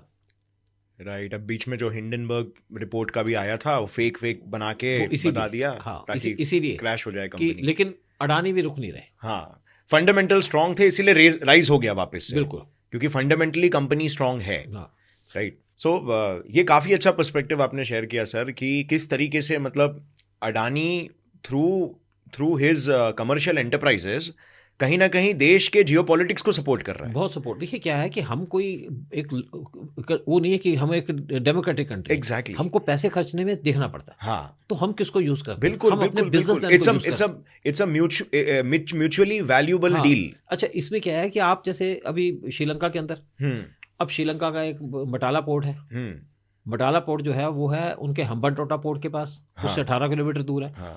जो आपका हम्बनटोटा पोर्ट है, उस पर चाइना का कंट्रोल है। उन्होंने उसको 99 ईयर्स की लीज पे ले लिया, उसको पैसे दिए थे, श्रीलंका पैसे नहीं दे पाया, तो उसके पास एक मटाला एयरपोर्ट है। तो मटाला एयरपोर्ट पे श्रीलंका चाहता है कि इंडिया उसका कंट्रोल ले, क्योंकि वहाँ पे हफ्ते में सिर्फ एक फ्लाइट आती है। तो रशिया ने इंडिया को ऑफर किया है कि हम मिलके मटाला पोर्ट को रन करते हैं, क्योंकि हमारे यहाँ 12 लाख टूरिस्ट आते हैं, तो यहाँ मटाला एयरपोर्ट पे पहुंचेंगे तो उनको बेनिफिट मिलेगा। और रशिया इसलिए इंडिया की हेल्प कर रहा है कि एक तो मालदीव के अंदर जो उनके टूरिस्ट आते हैं वो इस तरफ आ जाए, और दूसरी बात है कि रशिया चाइना से परेशान है, वो चाइना को पसंद नहीं करता। तो यहाँ पे चाइना के कंट्रोल को या उनके इन्फ्लुएंस को कम करने के लिए मटाला एयरपोर्ट का रन करेंगे। अगर मटाला एयरपोर्ट रन किया जाएगा, जो हम्बनटोटा पोर्ट से सिर्फ 18 किलोमीटर दूर है, तो जो चाइना की प्लान है हम्बनटोटा पोर्ट को एक नेवल बेस बनाने का, वो खत्म हो जाएगा, क्योंकि वहाँ पे जब एयर पे हमारा कंट्रोल होगा। राइट। तो ये एक जॉइंट काम किया जा रहा है। एक दूसरी तरफ जो चाइनीज शिप्स और सबमरीन्स इंडियन ओशन में आते हैं, वहाँ से हम यहाँ पे वॉच रख पाएंगे। तो आज वर्ल्ड के अंदर लोग हमारे साथ मिलकर काम करना चाहते हैं, हमारी ऑनेस्टी की वजह से, हमारी सिंसियरिटी की वजह से, हमारे स्ट्रॉन्ग एथिक्स की वजह से। बिल्कुल। और वो हम पे बिलीव करते हैं। देखिए रशिया ने हमको जरूर हेल्प की थी 1971 वार में, और जो हम भूले नहीं। जब यूएस की 7th फ्लीट आ गई थी, तो नेचुरली हमारे लिए बड़ा खतरा हो गया था, क्योंकि उसने जाना था बे ऑफ बंगाल को क्रॉस करके चिटागोंग पोर्ट की तरफ। तो बीच में रशियन सबमरीन वो पहले से तैनात थी, वो सी के ऊपर आ गई, और जैसे वो आए तो यूएस भाग गया, और साथ में ब्रिटेन की जो वारशिप्स हैं वो आ रहे थे कराची पोर्ट पे, वो भी भाग गए। तो रशिया हमारे साथ हमेशा खड़ा रहा है, हमारे साथ लड़ा नहीं लेकिन खड़ा रहा है। तो आज हम रशिया के साथ खड़े हैं, तो रशिया इसलिए इंडिया की भी इज्जत करता है, और हम रशिया की इज्जत करते हैं। राइट। हम भी रशिया के साथ खड़े रहते हैं जहाँ पे भी पॉसिबल। बिल्कुल। सर, आपको टोटल 38 ईयर्स हो गए हैं, लाइक रॉ के सर्विस में आपको 38 ईयर्स आपने बिता दिए। तो आपने काफ़ी क्लोज तरीके से देखा होगा कि रॉ में काम कैसे होता है, किस तरीके से सीक्रेट मिशंस को अंजाम दिया जाता है। तो क्या आप एक थोड़ा सा एक पर्सपेक्टिव शेयर करना चाहेंगे व्यूअर्स के साथ कि किस तरीके से काम होता है रॉ में? देखिए, रॉ में जो काम होता है, एक आदमी काम करता है तो उसको दूसरे हाथ का नहीं पता होता दूसरा हाथ कहाँ है। वो ये नहीं है कि एक टीम तो होती है, लेकिन किसी को अलग अलग तरीके से काम दिए जाते हैं। और एक आदमी दूसरे से डिस्कस नहीं करेगा कि क्या काम है मुझे, और शायद कई बार ऑपरेशन हो भी जाता है तो किसी को पता ही नहीं चलता कि उस ऑपरेशन के वो पार्ट है। तो बड़ा सीक्रेटली काम होता है, और लोग कोई जानना भी नहीं चाहते, एक दूसरे से पूछते भी नहीं है कि तुमने क्या किया, तुम क्या कर रहे थे, कुछ है। लेकिन कई बार होता है कि जब बाहर में बैठे होते हैं तो आपस में डिस्कस करते हैं, हाँ यार वो काम हुआ था, बड़ी पुरानी बातें हैं। बट अदरवाइज कोई इन्फॉर्मेशन शेयर नहीं की जाती। तो मतलब मिशन को बनाया ही ऐसा जाता है, उसको ऐसे पीसेस में बांटा जाता है एग्जीक्यूट करते समय, कि ए ने बी को कुछ काम करने बोला, बी ने सी को कुछ बोला, सी ने डी को बोला और डी को नहीं मालूम कि ए ने क्या बोला था बी को। हाँ बिल्कुल। देखिए एक बार क्या था कि मैं कहीं फॉरेन में था, हाँ तो मेरे बॉस ने कहा भी आप मुझे फॉलो करो, हाँ और होटल में जब मैं चला जाऊँ तो उसके बाद आप चले जाना। हाँ। मैंने कहा सर ऐसा है, मेरे पास काम है, आप दूसरे को कहो हम्म, जिसको आपने डिप्यूट किया हुआ। वो कहते नहीं यार आप चलो, हाँ छोड़ो जो भी काम कर रहे हो, I can understand your problem. हाँ तो मैं चला गया, हाँ तो उनको मैं फॉलो किया, उनके हाथ में एक बैग था, फॉलो किया, वो होटल में चले गए, मैं वापस आ गया। और मुझे कोई ज़रूरत नहीं थी कि होटल में किससे मिलने गए, नीड टू नो की बात है, कोई इंटरेस्ट नहीं था। और उसके बाद क्या हुआ कि कुछ दिन के बाद कोई बात हुई ऐसे कैजुअली, तो चाय पी रहे थे, तो मैंने कहा सर वो आप तो उससे मिलने गए थे। कहते यार तुम्हें कैसे पता, तुम्हें तो मैंने बताया नहीं। मैंने कहा सर मेरी जजमेंट है क्योंकि ये काम हुआ ना तो आप उसी चक्कर में गए होंगे। तो उनको एस्कॉर्ट इसलिए करना था कि उनकी बैग में पैसे थे और उनको सेफ रहे कि मेरे पीछे कोई है। अच्छा। तो क्या होता है कैजुअली हम बात कर लेते हैं, हाँ। लेकिन बट अदरवाइज की ऑपरेशनल बातें कोई डिस्कस नहीं होती। Okay, right right right. So इस वजह से आई थिंक लीक भी नहीं होता है। हाँ लीक भी नहीं होते। और सर एक मूवी भी देखा था, हाँ। इसी मुद्दे में ना, एक मूवी भी मैंने देखा था जिसमें मिडिल ईस्ट में कुछ प्रॉब्लम्स हो रहे थे, तो उसमें ये CIA के तरफ से हुआ था कि CIA के एक एजेंट, तो एक फीमेल होती है, उससे कुछ काम करवाते हैं, बोलते कि बॉर्डर पास ना ये माल मसाला तुम्हें डिलीवर करके आना है। तो वो काम करके आती है और फिर बाद में मालूम पड़ता है कि उसके नेक्स्ट डे ना वहाँ पे एक न्यूक्लियर पावर प्लांट के बाजू में एक बहुत बड़ा धमाका होता है। और फिर बाद में वो उधर बैठती है, टीवी में न्यूज़ देखती है और कनेक्ट करती है, तो समझती है यार जो मैंने पार्सल डिलीवर किया था उसकी वजह से धमाका हुआ। देखिए एक बार मैं ऐसा था कि मेरे को काम दिया गया कि भाई एक पैकेट है आपने डिलीवर करना, और ये आदमी की फ़ोटो है, हाँ और फलानी जगह आपने जाना है, हाँ। आउट ऑफ द सिटी, सबब के अंदर जाना है। तो गए और समझ तो आ गया हाँ कि कोई मिल्टन टाइप का आदमी है, हाँ। फ़ोटो भी दिखाई उसकी, लेकिन मैंने पूछा नहीं। फिर एक ने मेरे से कहा जो मेरे साथ ड्राइवर था कि सर कुछ आपने सामान ले लिया, वेपन ले लिया। हाँ मैंने कहा नहीं। हाँ कहते क्यों? मैंने कहा क्या ज़रूरत है, मुझे तो कोई डायरेक्शन नहीं दी गई, हाँ मुझे सामान देना, मैं देखे आ जाऊँगा, हाँ और अगर कोई खतरा होता तो मुझे आगाह करते वो। हाँ। मैं गया वहाँ पे और मैंने कहा भाई अगर वो आदमी होगा उसको मेरे से डर लगेगा, उसको भी बताया होगा कि तुम रॉ से मिलने जा रहे हो, रॉ के ऑफिसर से मिलने जा रहे हो। तो वो गाड़ी में बैठा था, रेस्टोरेंट के अंदर गया तो वो आदमी पहुंचा और वो देखा जाए तो एक तरीके से हाँफ रहा था तो कोई मिल्टन, लेकिन हाँफ रहा था मेरे को देख कर। और बैठे हमने चाय कॉफ़ी पी, उसके बाद उसको पैकेट दे दिया, बैग पड़ा था, बैग तो वो उठा के ले गया, मैंने बैग छोड़ दिया। तो कोई ऐसा नहीं कि मैंने हैंड ओवर किया, तो उसके बाद आ गए, मिशन पूरा हो गया। तो ना मुझे जानने की जरूरत थी कि ये बैग क्यों दिया है, और ना मैंने उससे पूछा, और ना मैंने अपने बॉस से पूछा। तो काम ऐसे ही चलता है ना, नीड टू नो, मुझे क्या जरूरत है पूछने की, सर क्या हुआ, कितने पैसे थे, क्या हुआ फलाना, तो कोई जरूरत नहीं थी। तो काम करने का तरीका है। बिल्कुल बिल्कुल। और इससे बेहतर, इससे ज्यादा बेहतर तरीके से काम हो भी नहीं सकता है जी बिल्कुल, क्योंकि अगर लीक होने लग गया तो फिर तो देखिए दुश्मन तक खबर जल्दी पहुंच जाएगी। कि अगर मैं इन्फॉर्मेशन लेकर के ऐसे ही बैठा रहूं तो मैं खुद परेशान होऊंगा। Right right right. मुझे क्या जरूरत है परेशान होने की। और इंसान पैनिक भी होगा, वो अलग बात है, पैनिक हो सकता है, सब कुछ है, और ना फैमिली वालों को पता होता है कि क्या जा रहे हैं, कुछ है। Right right. और जो हमारे बॉस हैं वो नेचुरली ट्रैक तो कर ही रहे होते, कोई प्रॉब्लम ना हो, और प्रॉब्लम होती, डिफिकल्टी होती तो पहले बता देते। तो काम इस तरीके से चलता है। बहुत सी चीज़ें हैं लाइफ में की हैं, लेकिन जानने की ज़रूरत नहीं हुई। लेकिन बाद में हम जब किसी चीज़ें सोचते हैं कि यहाँ पे ये हुआ या ये हुआ, तो उसमें ज़रूर अपने आप को लिंक करने की कोशिश करते हैं। लेकिन बहुत से लोग हैं जिन्होंने बहुत सफ़र भी किया, बड़ी हार्ड लाइफ देखी है, और बहुत से लोग हैं जिन्होंने एंजॉय भी किया। दोनों बातें, it's part of the life, part of the game. Right. तो सर आपके 38 इयर्स इन रॉ के करियर में आप फॉरेन कंट्रीज भी गए हो जी, तो आप थोड़े होस्टाइल कंट्रीज भी गए होगे जी, राइट। तो आपके साथ ऐसा कोई इंसिडेंट हुआ जहाँ पे आपको लगा आपकी लाइफ रिस्क में है? ईरान में ज़रूर लगा था, वो भी हमारे जो उस टाइम पे एम्बेसडर थे हमीद अंसारी, उनकी वजह से।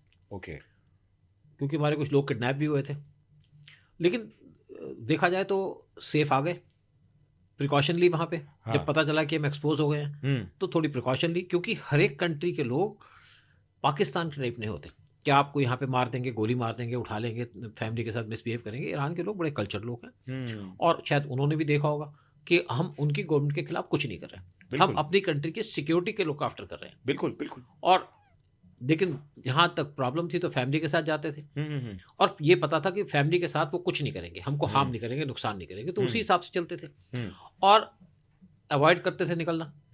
तो प्रिकॉशन लेनी पड़ती है, जैसे जिस कंट्री का जो सिचुएशन, जो कंडीशन हो वहाँ पे, और हर एक कंट्री का अलग अलग इंटेलिजेंस सिस्टम होता है, अलग अलग सिस्टम होता है वहाँ पे ऑपरेट करने का, तो उसको फॉलो करते हैं। पाकिस्तान के अंदर तो आपके घर में भी घुस जाएंगे, आपकी औरतों से बदतमीजी भी करेंगे, लेकिन बाकी किसी कंट्री में कोई भी ऐसी बदतमीजी नहीं करता, इस तरीके से बिहेव नहीं करता। बाकी प्रिकॉशन लीजिएगा जो आपको उनकी कंट्री का जो सिस्टम लगता है, और इस तरीके से ज़िंदगी बीत जाती है। टेंशन लेने से या परेशान होने से कुछ नहीं मिलता। बिल्कुल ना ली मैंने टेंशन, ना परेशान हुआ, हाँ कुछ महीने जल्दी आ गया वहाँ से। सो वहाँ पर सर ऐसे कोई इंसिडेंट्स हुए जिसमें आपको ऐसा लगा कि थोड़ा सा टारगेटेड फील हुआ? नहीं, टारगेटेड तो फील हुआ, शुरू में गए तो कोई प्रॉब्लम नहीं थी। हाँ, जब एक्सपोज हो गए तो जरूर लगा ऐसा, लेकिन कोई हरासमेंट नहीं हुए। मैं कहूँ कि मेरी फैमिली को हरास किया हो या मुझे हरास किया हो। जैसे मेरी लड़की आती थी स्कूल से, छोटी लड़की थी, 4-5 साल की थी, तो वहाँ पे हमारा 3rd फ्लोर पे घर था, तो बेल पे उसका घर नहीं पहुँचता था। जैसे वाइफ थी नहीं, कभी घूमने चली, बिजनेस शॉपिंग करने चली गई, तो सामने एक ऑफिस था, यहाँ पे लेडीज़ बैठी होती थी, वो हमारी लड़की को ले जाते थे अपने ऑफिस में और खाना खिलाते थे। जब वाइफ आती तो छोड़ जाते थे। तो कोई ऐसी हरासमेंट नहीं हुई, कोई परेशानी नहीं हुई, ना डर लगा। और कभी जा रहे होते थे मार्केट में, कोई गाड़ी रुक जाती थी तो समझते थे फॉरनर कि आपको छोड़ दें, तो हमने कहा नो, हम स्टॉल कर रहे हैं, घूम रहे हैं, तो बड़ी इज्जत से बात करते थे। तो ऐसे ये आपके प्रिकॉशंस थे, मतलब अपने आप को सेफ। लेकिन ये था ना कि पता था फैमिली के साथ ये कुछ नहीं करेंगे, क्योंकि उनका प्रोसीजर नहीं है। Okay okay. पाकिस्तान के अंदर तो आपके घर में घुस के मार जाते हैं, बदतमीज लोग हैं। ओके, so वहाँ पे मतलब इंटेलिजेंस के भी कुछ प्रोसीजर्स होते हैं एजेंसीज के, ऐसा नहीं कि इंटेलिजेंस का मतलब ये है कि आप अपनी कंट्री के लिए काम कर रहे हैं, राइट। हम कोई वहाँ पे बम ब्लास्ट तो कर नहीं रहे, बिल्कुल, और वो भी चीज़ समझते हैं। लेकिन साथ में अगर आप एक्सपोज हो गए तो प्रिकॉशन लेनी चाहिए। रूट भी चेंज करते थे, कभी टैक्सी में चले जाते थे, कभी किसी और के थ्रू चले जाते थे, तो थोड़ी सी प्रिकॉशन दी। बाकी कभी जैसे हमारे साथ कुलीग्स आ रहे हैं तो कुछ नहीं होता था। अम्मी के लोग भी होते थे एम्बेसी के अंदर, तो उनके साथ भी था, मिलना जुलना था। जो ईरानियंस थे ना, वो उनका हमने ट्रेंड देखा कि कैसे किसी पे अटैक करते हैं। अगर किसी को गाड़ी मार गए तो आप कुछ नहीं कह सकते कि एक्सीडेंट हो गया। तो जैसे मैं गाड़ियों के पास से निकलता था, गाड़ियां साथ में खड़ी होती थी, तो कोई अगर पीछे से गाड़ी की आवाज आती थी, कान मेरे पीछे होते थे, तो मैं गाड़ियों के साइड पे हो जाता था, ताकि बाई चांस कोई मेरे पे अटैक ना हो। अगर मैं रोड क्रॉस कर रहा हूँ तो केयरफुल रहता था। सिर्फ यही बात। ट्रेंड्स आपने स्टडी किया? फिर सीधी बात है कि मैंने अपनी वाइफ को नंबर दे दिए थे कुछ, उनको ये नहीं बताया कि मुझे धमकी है या थ्रेट है कि डिस्टर्ब ना हो। उनको दे दिए पॉलिटिशियंस के नंबर। मैंने कहा अगर कोई बाई चांस प्रॉब्लम हो जाए तो ये पॉलिटिशियन अटल बिहारी वाजपेयी का नंबर है, या फलाने का नंबर है, और ये कुछ जर्नलिस्ट है उनका नंबर है, ताकि इमीडिएटली बात मीडिया में आ जाए। एग्जैक्टली। और मैं कहा भी था अपने दोस्त को, मैंने कहा अगर पकड़े गए ना तो मैं 6 घंटे के अंदर बाहर आ जाऊँगा, क्योंकि मेरे अटल बिहारी वाजपेयी से बड़े अच्छे लिंक थे। तो यही चीज़ें हैं सारी। सर, रॉ के सबसे बड़े अचीवमेंट्स क्या रहे हैं आपके टेन्योर में? आपके हिसाब से सबसे काबिले तारीफ? देखिए, मेरे टेन्योर में हो ना हो, सबसे बड़ा जो बड़ा अचीवमेंट था कि हमने जो पाकिस्तान के 2 टुकड़े किए, बांग्लादेश बनाया। ओके। और ये हुआ 71 में। मैंने 72 में ज्वाइन किया था। इसके लिए मैं जो सबसे बड़ी अचीवमेंट का जो क्रेडिट दूंगा वो दूंगा मिसेस इंदिरा गांधी को, सेकंड रॉ के चीफ को। बाकी आर्मी, नेवी और एयरफोर्स सबका काम था। बट जो सारी जो आप किसी भी ऑपरेशन के अंदर जो अप्रूवल दी जाती है पीएम के द्वारा दी जाती है। राइट। मिसेस गांधी का विजन था, जो उन्होंने पाकिस्तान के टुकड़े करने के लिए परमिशन दी, और जो प्लानिंग थी वो थी RN इंटेलिजेंस। और उस टाइम पे जो आर्मी के चीफ थे वो रॉ के चीफ से रेगुलरली शाम को मिलते थे, डिस्कस करते थे, बड़े पीसफुल तरीके से काम होता था। तो क्रेडिट तो मैं मिसेस इंदिरा गांधी को दूंगा, प्राइम मिनिस्टर थी। और अगर आप सेकंड बात करें, वो था merger of Sikkim with India, 1974 में हुआ था। और उसके अंदर जो सारी प्लानिंग थी वो थी रॉ की, और शायद हमने कुछ लाख रुपए खर्च किए होंगे सिक्किम को मर्ज करने के लिए, क्योंकि सिक्किम हमारे लिए एक सिक्योरिटी थ्रेट बन चुका था। अमेरिका के इन्फ्लुएंस आ चुका था वहाँ पे। जो सिक्किम के चोग्याल थे, उनकी वाइफ थी मिसेस हुक्स, वो अमेरिका के CIA की एजेंट थी। और जब ये खबर मिसेस इंदिरा गांधी को दी गई रॉ चीफ के द्वारा, तो मिसेस इंदिरा गांधी ने कहा कि आपका क्या अरेंजमेंट है? उन्होंने कहा जी अरेंजमेंट है, तैयारी हो चुकी है। और उसके बाद हमारे कुछ और भी ऑपरेशन थे, लेकिन उस टाइम पे इंडिया के अंदर पॉलिटिकल डिस्टर्बेंस शुरू हो गई, जयप्रकाश नारायण को लेकर के CIA का हाथ था पीछे। तो वो सारे के सारे ऑपरेशंस धराशायी रह गए या हुए नहीं। फिर अगर आप तीसरी बात की, अमेरिका चाहता था एक बेस बनाना श्रीलंका के अंदर। अगर अमेरिका की बेस इंडिया के नेबरहुड में बनती तो इंडिया के लिए धमकी थी, इंडिया के लिए थ्रेट था, और लेवरेज करता यूएस। मिसेस गांधी ने उस टाइम पे रॉ के चीफ को परमिशन दे दी, और वहाँ पे LTD खड़ी कर दी ट्रिंकोमाली पे, जिसकी वजह से अमेरिका अपनी बेस नहीं बना सका। वो तो हमारे यहाँ पे कोई गधे भी बैठे हुए हैं, राजीव गांधी जैसे, जिन्होंने LTT को ख़त्म कर दिया, अदरवाइज हमारे लिए एक असेट था। और चौथा अगर आप कहें तो सियाचिन पे कब्जा।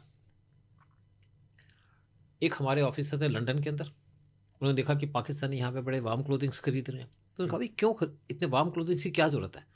तो उसकी असेसमेंट की गई कि ये तो सियाचिन के लिए है। जब ये खबर हमने आर्मी को दी, उससे पहले हम रेकी करवा चुके थे वहाँ की, तो आर्मी को डायरेक्शन दे दी कि उसको टेक ओवर कर लो, तो आर्मी ने वो टेक ओवर कर लिया। उत्तराखंड से गए थे लोग ये जो सोल्जर्स थे, क्योंकि उस टाइम पे हिल के एरिया के यही लोग थे काफ़ी हमारे पास, उन्होंने कब्जा कर लिया। तो पाकिस्तान ने उसके बाद हटाने की कोशिश की। जनरल मुशर्रफ उस टाइम पे स्कार्डू के चीफ थे, लेकिन वो हटा नहीं पाए, और आज तक हम वहाँ बैठे हैं कंट्रोल करके। तो एक ये जो मेजर अचीवमेंट थी ये थी रॉ की। लेकिन सारे काम जो होते हैं वो मिलके होते हैं, आप एक को क्रेडिट नहीं दे सकते। रॉ को दें, आर्मी को दें, एयरफोर्स को दें, नेवी को दें, सब मिलके काम करते हैं। तभी हम टीम वर्क है, तभी हम सक्सेस होते हैं। और साथ में जब तक पॉलिटिकल विल ना हो, अगर आज हमारी कंट्री आगे बढ़ रही है किसी चीज़ के ऊपर, तो PM की अप्रूवल है, PM वो देते हैं। और यही अजीत डोभाल है जो IB के चीफ थे, कुछ कर नहीं पाए, कुछ क्रेडिट तो नहीं है उनका। आज वही सब कुछ अचीव कर रहे हैं, इसलिए कि PM मोदी का हाथ है, PM मोदी की डायरेक्शन है, PM मोदी की पावर है, PM मोदी उनको अप्रूवल्स देते हैं, राइट। इसीलिए उनको क्रेडिट जाता है, चाहे राम मंदिर लगा लीजिए, चाहे कोई और लगा लीजिए। राइट। सो सर, जैसे ऑडियंस को एक बार समझा सकते हो कि रॉ और IB में डिफरेंस क्या है? देखिए, कोई ज़्यादा डिफरेंस नहीं है।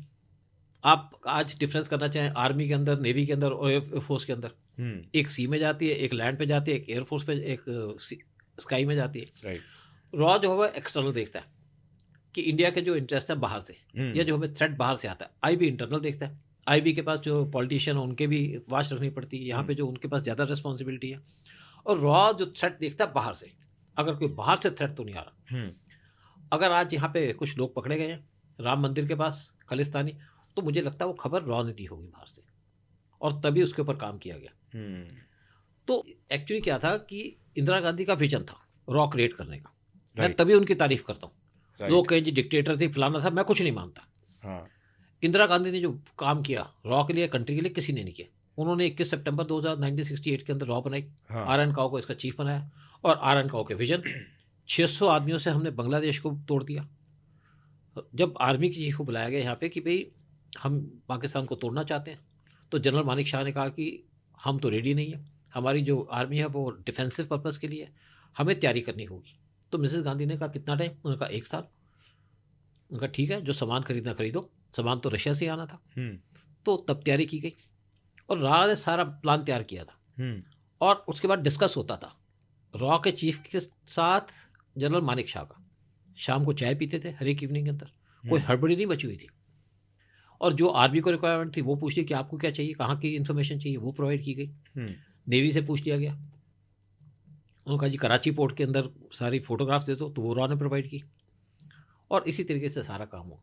अगर आप आज बालाकोट की बात करें, स्ट्राइक तभी हुई ना कि वहाँ पे एयरफोर्स क्या करती जा करके, एयरफोर्स को तो पता ही नहीं था कि स्टेशन कहाँ पे है। तो इसकी जो पूरी इन्फॉर्मेशन कि कहाँ कहाँ पे किसके कैंप्स हैं वो रॉ ने दी। और 3 मेजर कैंप्स चुने गए, एक था POK के अंदर, तो एक कोई नल्ला जगह है। तो PM मोदी ने कहा जी मुझे POK में नहीं करना, मुझे पाकिस्तान में करना है, क्योंकि ये बड़ा ऑपरेशन है। तो एक मिला उनको पंजाब के अंदर, पंजाब प्रोविंस के अंदर, लेकिन उसके पास एक मस्जिद थी, साथ में एक सिनेमा घर था। तो PM मोदी ने कहा मुझे सिविलियंस को नहीं मारना, तो उसी लिए बालाकोट चुना गया, और बालाकोट पर स्ट्राइक हुई। बालाकोट के अंदर रिक्रूटमेंट भी हो रही थी, नया कैंप स्टार्ट हो रहा था। तो उस टाइम पे था कि यहाँ पे 300 मिलिटेंट होंगे, अटैक किया गया। बाकी आप जानते हैं सारा कुछ क्या हुआ। तो इसी तरीके से काम किया जाता है। सो सर, अभी जैसे कुछ टाइम पहले और अभी तक वो चल रहा है, लाइक एक बहुत ही बड़ा नेशनल मुद्दा एक है सुशांत सिंह राजपूत के डेथ का। काफ़ी सारे लोग मीडिया में तरह तरह की खबरें हो रही है, हर साइड से चल रही है। जैसे कुछ लोग मानते हैं कि सुसाइड केस था, मीडिया और स्टेट गवर्नमेंट भी अपने तरफ से यही स्टैंड रख रही है, बट देन कहीं पर काफ़ी सारे लोग ये बिलीव करते हैं, बहुत सारे लोग इसको लेकर एक मूवमेंट भी चालू कर दी है, जस्टिस फॉर सुशांत सिंह राजपूत, कि एक्चुअली में मर्डर था। तो आपका इस पर क्या एनालिसिस है? बिकॉज आपने ऐसे केसेस बहुत देखे रहेंगे। केसेस भी देखे हैं, फिर जो ट्रेंड था उसके हिसाब से मैंने एक वीडियो बनाया था, उसके कुछ लोगों ने कहा जी मैं जबकि इस चीज़ को कवर नहीं कर रहा था। फिर मेरी एक कज़न का फ़ोन आया ऑस्ट्रिया से कि भाई साहब आप इस पे तो कुछ काम करिए। तो मैंने उसके ऊपर वीडियो बनाया, इन्फॉर्मेशन मेरे पास थी कुछ, तो मैंने वीडियो बनाया कि सुशांत सिंह राजपूत का ने सुसाइड नहीं किया, इसका मर्डर है। देखिए क्या होता है कि जब भी कोई एजेंसीज काम करती हैं तो बड़े तरीके से काम करती हैं, सारे विटनेसेस को एलिमिनेट करती हैं। सुशांत सिंह को मारने के पीछे नेचुरली बात है कुछ बॉलीवुड के लोग भी थे और कुछ उनकी अंडरवर्ल्ड के लोग थे, और साथ में इनकी जो कॉन्स्पिरेसी थी कुछ पॉलिटिशियन थे, क्योंकि बगैर पॉलिटिशियन के कॉन्स्पिरेसी के साथ या मिलावट के साथ ऐसे ऑपरेशन नहीं होते। अगर दाऊद एक क्रिमिनल था तो दाऊद डॉन कैसे बना? क्योंकि उसको पॉलिटिकल सपोर्ट थी। तो इसी तरीके से जिस तरीके से सुशांत सिंह राजपूत को एलिमिनेट किया गया, बहुत सी बातें बाद में भी आई कि वो अगर पलंग पे खड़ा है तो कैसे पंखे से लटक जाएगा, वो चीज़ें अलग है। लेकिन क्या और था, बहुत सारे स्ट्रिंग्स ऑफ डेथ हुए। हाँ, मतलब एक 20 के बाद लोगों एक को मारा गया, 20 लोगों को मारा गया। और क्योंकि उस टाइम पे गवर्नमेंट ऐसी थी, अंडरवर्ल्ड एक्टिव था यहाँ पे, और एक विटनेस को मिटाने के लिए दूसरी विटनेस को मार दिया, ऐसी काम चलता है। एक गलती छुपाने के लिए और गलतियां करनी पड़ती हैं। तो इसमें क्या था कि मैं कोई स्पॉट पे नहीं गया। आप देखिए वहाँ पे सीसीटीवी कैमरा की फुटेज वो निकाल दी गई, एकदम इसको कह दिया गया जैसे हुआ कि ये सुसाइड है विदाउट वेरिफिकेशन, और किस तरीके से उसका पोस्टमार्टम किया गया। तो सारी की सारी बातें ये क्लियर बात है कि यहाँ पे इसका मर्डर हुआ, और मर्डर इस तरीके से हुआ है कि जैसे इसको एक प्लान तरीके से मारा गया, प्रोफेशनल ने मारा। और प्रोफेशनल कौन मारेगा? अंडरवर्ल्ड। आप देखिए जब सुनंदा पुष्कर की डेथ हुई, मैंने उस पर वीडियो बनाया। उस टाइम पे जो यहाँ पे मिनिस्टर्स होते हैं उनके घर की जब रिपेयर की जाती है तो रिपेयर तब की जाती है, जैसे शशि थरूर की बात है, जब वो पार्लियामेंट का हाउस ना हो, सेशन में ना हो। लेकिन वहाँ पे तब भी रिपेयर की जा रही थी जब शशि थरूर दिल्ली के अंदर आ गए थे और लीला होटल में ठहरे थे।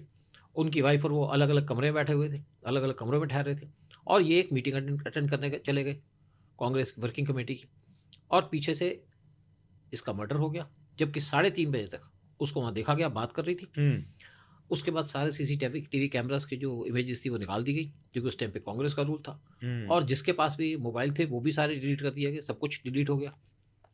और इसका जब पोस्टमार्टम हुआ तो पोस्टमार्टम की रिपोर्ट के बाद जब केस किया, क्योंकि शशि थरूर पे आप हाथ नहीं लगा सकते, बिल्कुल बिल्कुल, क्योंकि वो वहाँ थे नहीं।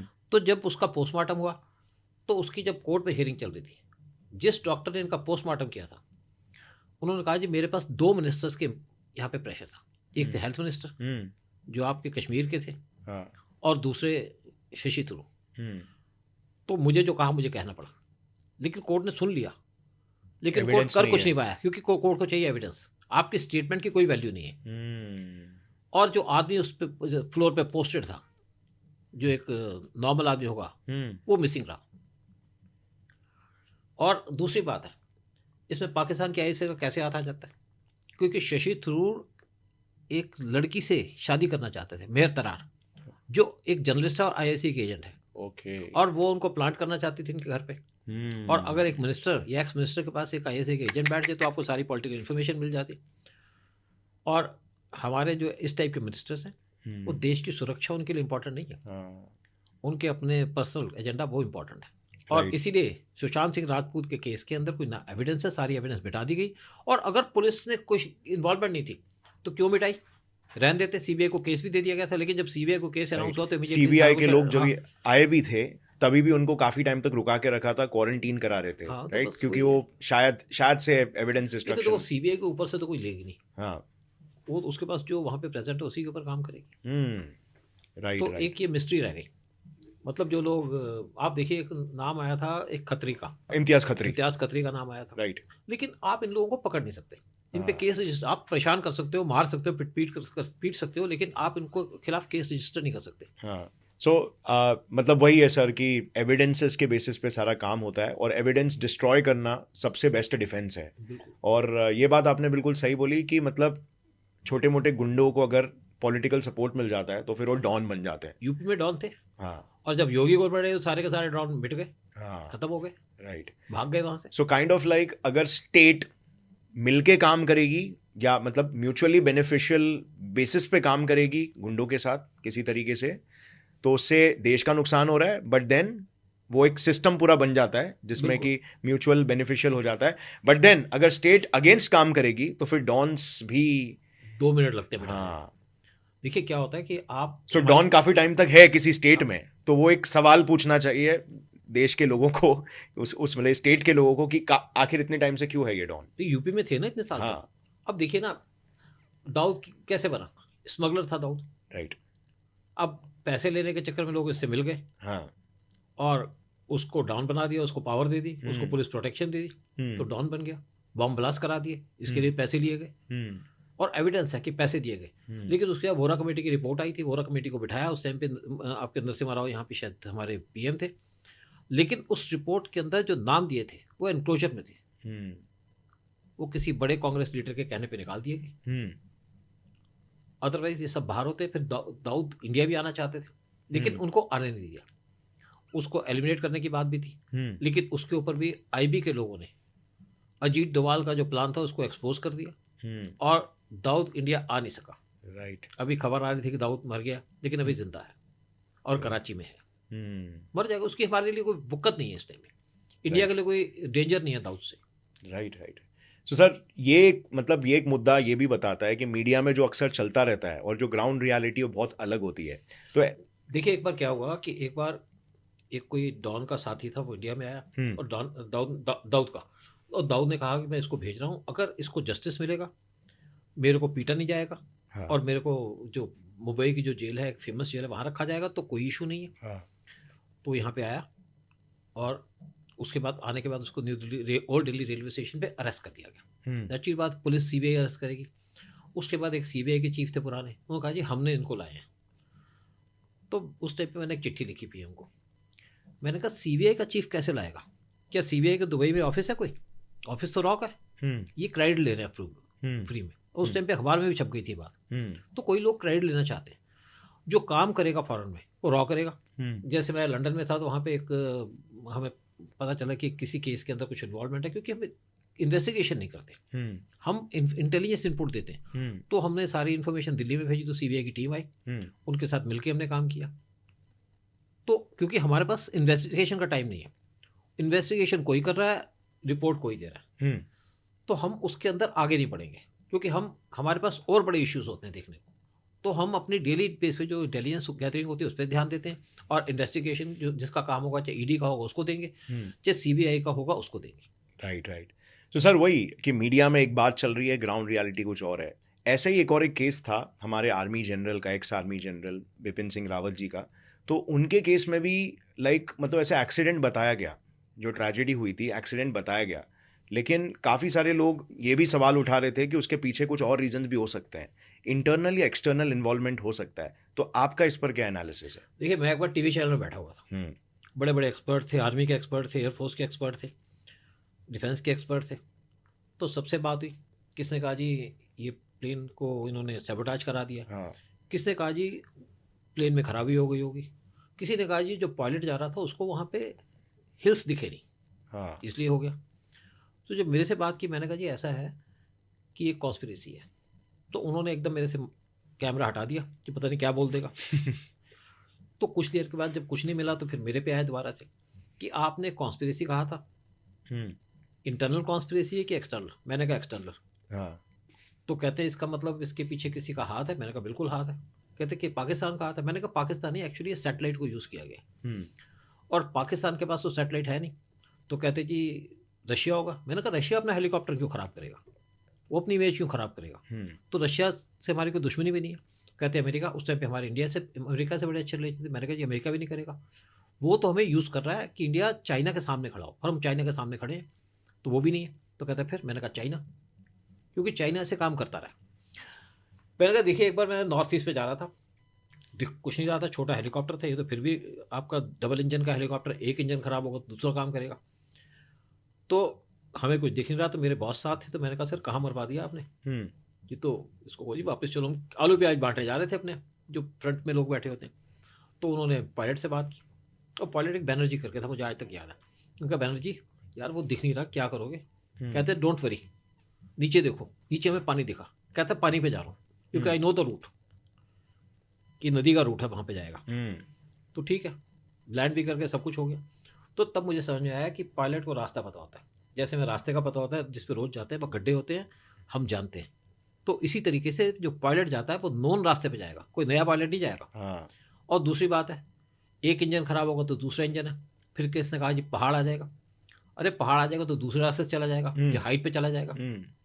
तो ये कोई लॉजिक मुझे समझ नहीं आया, तो मैंने यही कहा, मैंने कहा सिंपल सी बात है कि इसको इन्होंने सैटेलाइट से इसको जैम किया, कोई एविडेंस भी नहीं मिलेगी, और वहाँ पे ये क्रैश हो गया, एकदम धुआं जनरेट हो गया और क्रैश हो गया।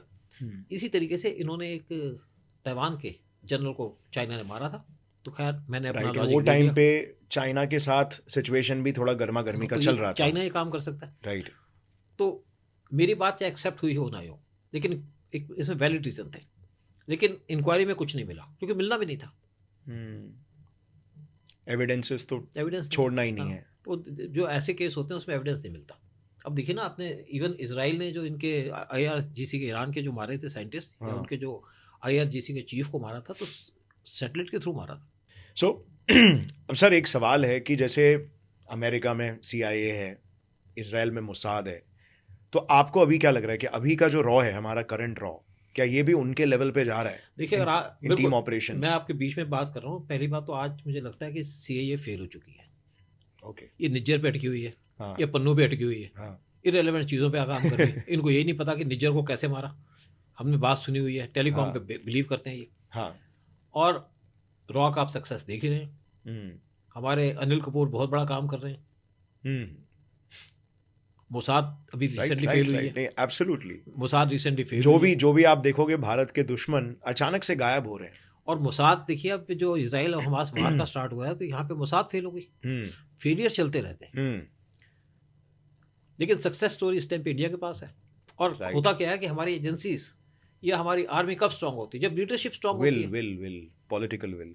इंदिरा गांधी थी तब हम स्ट्रांग थे, यस, सारा सारा वर्ल्ड पाकिस्तान के साथ था, US पाकिस्तान के साथ था, ब्रिटेन पाकिस्तान के साथ था, फ्रांस पाकिस्तान के साथ था, और 400 टैंक दे रहे थे ईरान और सऊदी अरबिया। फिर हमने मार दिया उनको। किससे मारा? सेकंड हैंड इक्विपमेंट से, जिसको सेकंड हैंड कहते हैं, रशियन इक्विपमेंट, उनसे पीटा। क्योंकि लड़ाई के अंदर एक आपका विजन होता है, एक आपकी प्लानिंग होती है, एक आपका एग्जीक्यूशन होता है। और प्लानिंग अगर फेल हो गई तो कुछ नहीं। अगर अलेक्जेंडर आया था यहाँ पे 30,000 सोल्जर लेकर के, तो 4 लाख की उसने ईरान की आर्मी, उस टाइम पे जो ईरान था उसकी आर्मी को पीट दिया। उस टाइम पे यही होते थे ना, आपके पास भाले और तलवारें होती थी। तो उसी तरीके से इंडिया लीडरशिप, राइट। तो सर इंदिरा गांधी जी के बारे में जैसे आप कह रहे हैं कि वो काफ़ी विजनरी लीडर थी, काफ़ी लोग बोलते डिक्टेटर की तरह थी, काफ़ी लोग बोलते हाइपर नेशनलिस्ट थी, काफ़ी मतलब लोगों के मिक्स्ड ओपिनियंस है, राइट। तो क्या रीज़न है कि मतलब आप इतना एडमायर करते हैं? एडमायर करता हूँ उनके अचीवमेंट्स को, एडमायर करता हूँ उनकी लीडरशिप को, एडमायर करता हूँ मेरे देश को स्ट्रांग किया, एडमायर करता हूँ कि उन्होंने पाकिस्तान के 2 टुकड़े कर दिए, और कंट्री के इंटरेस्ट में अपने दोस्त को छोड़ दिया। जो आपका सिक्किम का वो था चोग्याल, उसको मर्ज करा दिया। कहाँ इंदिरा गांधी ने देश को नुकसान किया? और अगर इंदिरा गांधी के खिलाफ यहाँ पे एजिटेशंस हुई, कौन था उसके अंदर? यहाँ पे जितने लोग थे सोशलिस्ट थे ना, इनका कंट्रीब्यूशन है। लालू यादव का क्या कंट्रीब्यूशन है? मुलायम सिंह यादव का क्या कंट्रीब्यूशन है? चंद्रशेखर, ये सबसे ज़्यादा करप्ट थे। और जो इनकी इसको लीड कर रहे थे, सिर्फ डाकुओं को सरेंडर कराया ना उन्होंने। जयप्रकाश नारायण, क्या काम था? क्या गलती की थी इंदिरा गांधी ने पाकिस्तान को टुकड़े करके? बांग्लादेश के लोग यहाँ बैठे रहे, हमने इतना नुकसान झेला, तो थोड़े से प्राइजेस तो रेस होने थे चीज़ों के। सिक्किम को मर्जर कराया तो क्या था? तो लेकिन इंदिरा गांधी के साथ बात ये थी कि इंदिरा गांधी क्विक एक्शन लेती थी, और मोदी उसको अवॉइड करते हैं। शायद इंदिरा गांधी से बहुत कुछ सीखा है। जब यहाँ पे किसान की एजिटेशन चल रही थी, बहुत कुछ हुआ, तो मोदी ने गोली नहीं चलाई। और जब इन्होंने लाल किले पे अटैक किया, तो PM मोदी ने जानबूझ करके अपनी पुलिस के पास कोई बंदूक नहीं दी। बंदूक देते सब भाग देते कि चलो कोई बात नहीं, झंडे को उखाड़ दो तुम। अगर झंडा यहाँ पे गोली मारते तो पूरे वर्ल्ड में इंडिया की इमेज खराब होती, और हमारी इकोनॉमी पे इम्पैक्ट पड़ता। PM मोदी उसको अवॉइड करते रहे, एक सेक्रीफाइस किया उन्होंने। राइट। सो मतलब PM मोदी जी भी इक्विवेलेंट है कहीं ना कहीं सोनिया गांधी जी के, लेकिन वो उनके मिस्टेक से सीख रहे हैं। इंदिरा गांधी जी, सॉरी, उनसे, बट वो उनके मिस्टेक से सीख रहे हैं और कोशिश कर रहे हैं कि वो मतलब एक थोड़ा सा मेलो इमेज बनाए, ना कि बहुत ज्यादा जो एक्सप्लोसिव हो जाए। दूसरे से सीखना चाहिए, राइट। और ये वो आदमी है, बट नेशनलिज्म वही है। नेशनलिज्म वही है। इस आदमी ने के पास क्या एक्सपीरियंस था? फॉरेन पॉलिसी का, डिफेंस का, इकोनॉमी का, सब में अचीव करके फिर जिस आदमी ने मंदिर बना दिया देश में, राइट। देश को एक ऊंचाई पे पहुंचा दिया, तो उसकी क्यों नहीं पूजा करें? क्यों शंकराचार्य को पूछें क्या किया उन्होंने? मठ में बैठ करके सिर्फ पॉलिटिक्स खेल रहे हैं, और मोदी ने तो सामने आकर के सब कुछ खड़ा करके दिखा दिया, देश को खड़ा कर दिया, और आज सनातन धर्म के ऊपर हमारा देश खड़ा है, और इसी पे हम आगे बढ़ेंगे। ये उन्होंने सीढ़ी दे दी इंडिया को आगे बढ़ने की। So thank you so much, sir, for sharing all the wonderful insights. काफ़ी माइंड ब्लोइंग पर्सपेक्टिव्स मालूम पड़े हैं, बहुत सारे सीक्रेट्स और बहुत सारे बहुत ही डिटेल्ड एनालिसिस जो कि लाइक दूसरे लोग मे बी लाइक मीडिया देखकर नहीं कर पाते, राइट? जो ग्राउंड लेवल के एनालिसिस है। मुझे बात करने की सीधी आदत है, ठीक है ना, क्योंकि मुझे कोई इंटरेस्ट तो है नहीं, इंटरेस्ट है देश में, इंटरेस्ट है मेरी कंट्री में, जो देश का भला करेगा उसके साथ हम खड़े हैं, चाहे इंदिरा गांधी हो चाहे मोदी हो। डेफिनेटली सर, और जो विजन आपने देखा है और जो विजन आपने बताया इंडिया का, और जो हमारे लीडर्स देख रहे हैं, किसी भी लीडर के साथ हमारे, मैं रहा हूँ कई जगह में, किसी भी लीडर से कोई जप्फी डालता था। आज जो बाइडन डाल दें जप्फी, एक कहता जी मोदी उसके गले पड़ जाते हैं। मैंने कहा मोदी नहीं पड़ता, वो उसके गले पड़ते हैं, उसका विजन देख करके, उसकी नॉलेज देख करके, उसकी रेपुटेशन देख के, उसका जो एडमायरेशन है या उसके अचीवमेंट, ग्लोबल ब्रांडिंग। जैसे मैंने कहा अर्जेंटीना में गए थे, 56 घंटे के अंदर उन्होंने 42 मीटिंग की थी, और हर एक अलग अलग आदमी से की थी। नाम आप देख लीजिए, आप पाकिस्तान के जो इमरान खान थे, एक आदमी से मीटिंग करते हैं, उसका नाम भी गलत ले लेते हैं। राहुल गांधी से देख लो, क्या राहुल गांधी को मैं बहुत एडमायर करता हूँ, क्योंकि ये अगर आदमी इस कंट्री का प्राइम मिनिस्टर बन जाए तो हमारी कंट्री की इकोनॉमी बहुत ज़्यादा बढ़ जाएगी, क्योंकि ये वो आदमी है जो आलू से सोना उगा सकता है। So thank you so much, sir, for joining. My pleasure.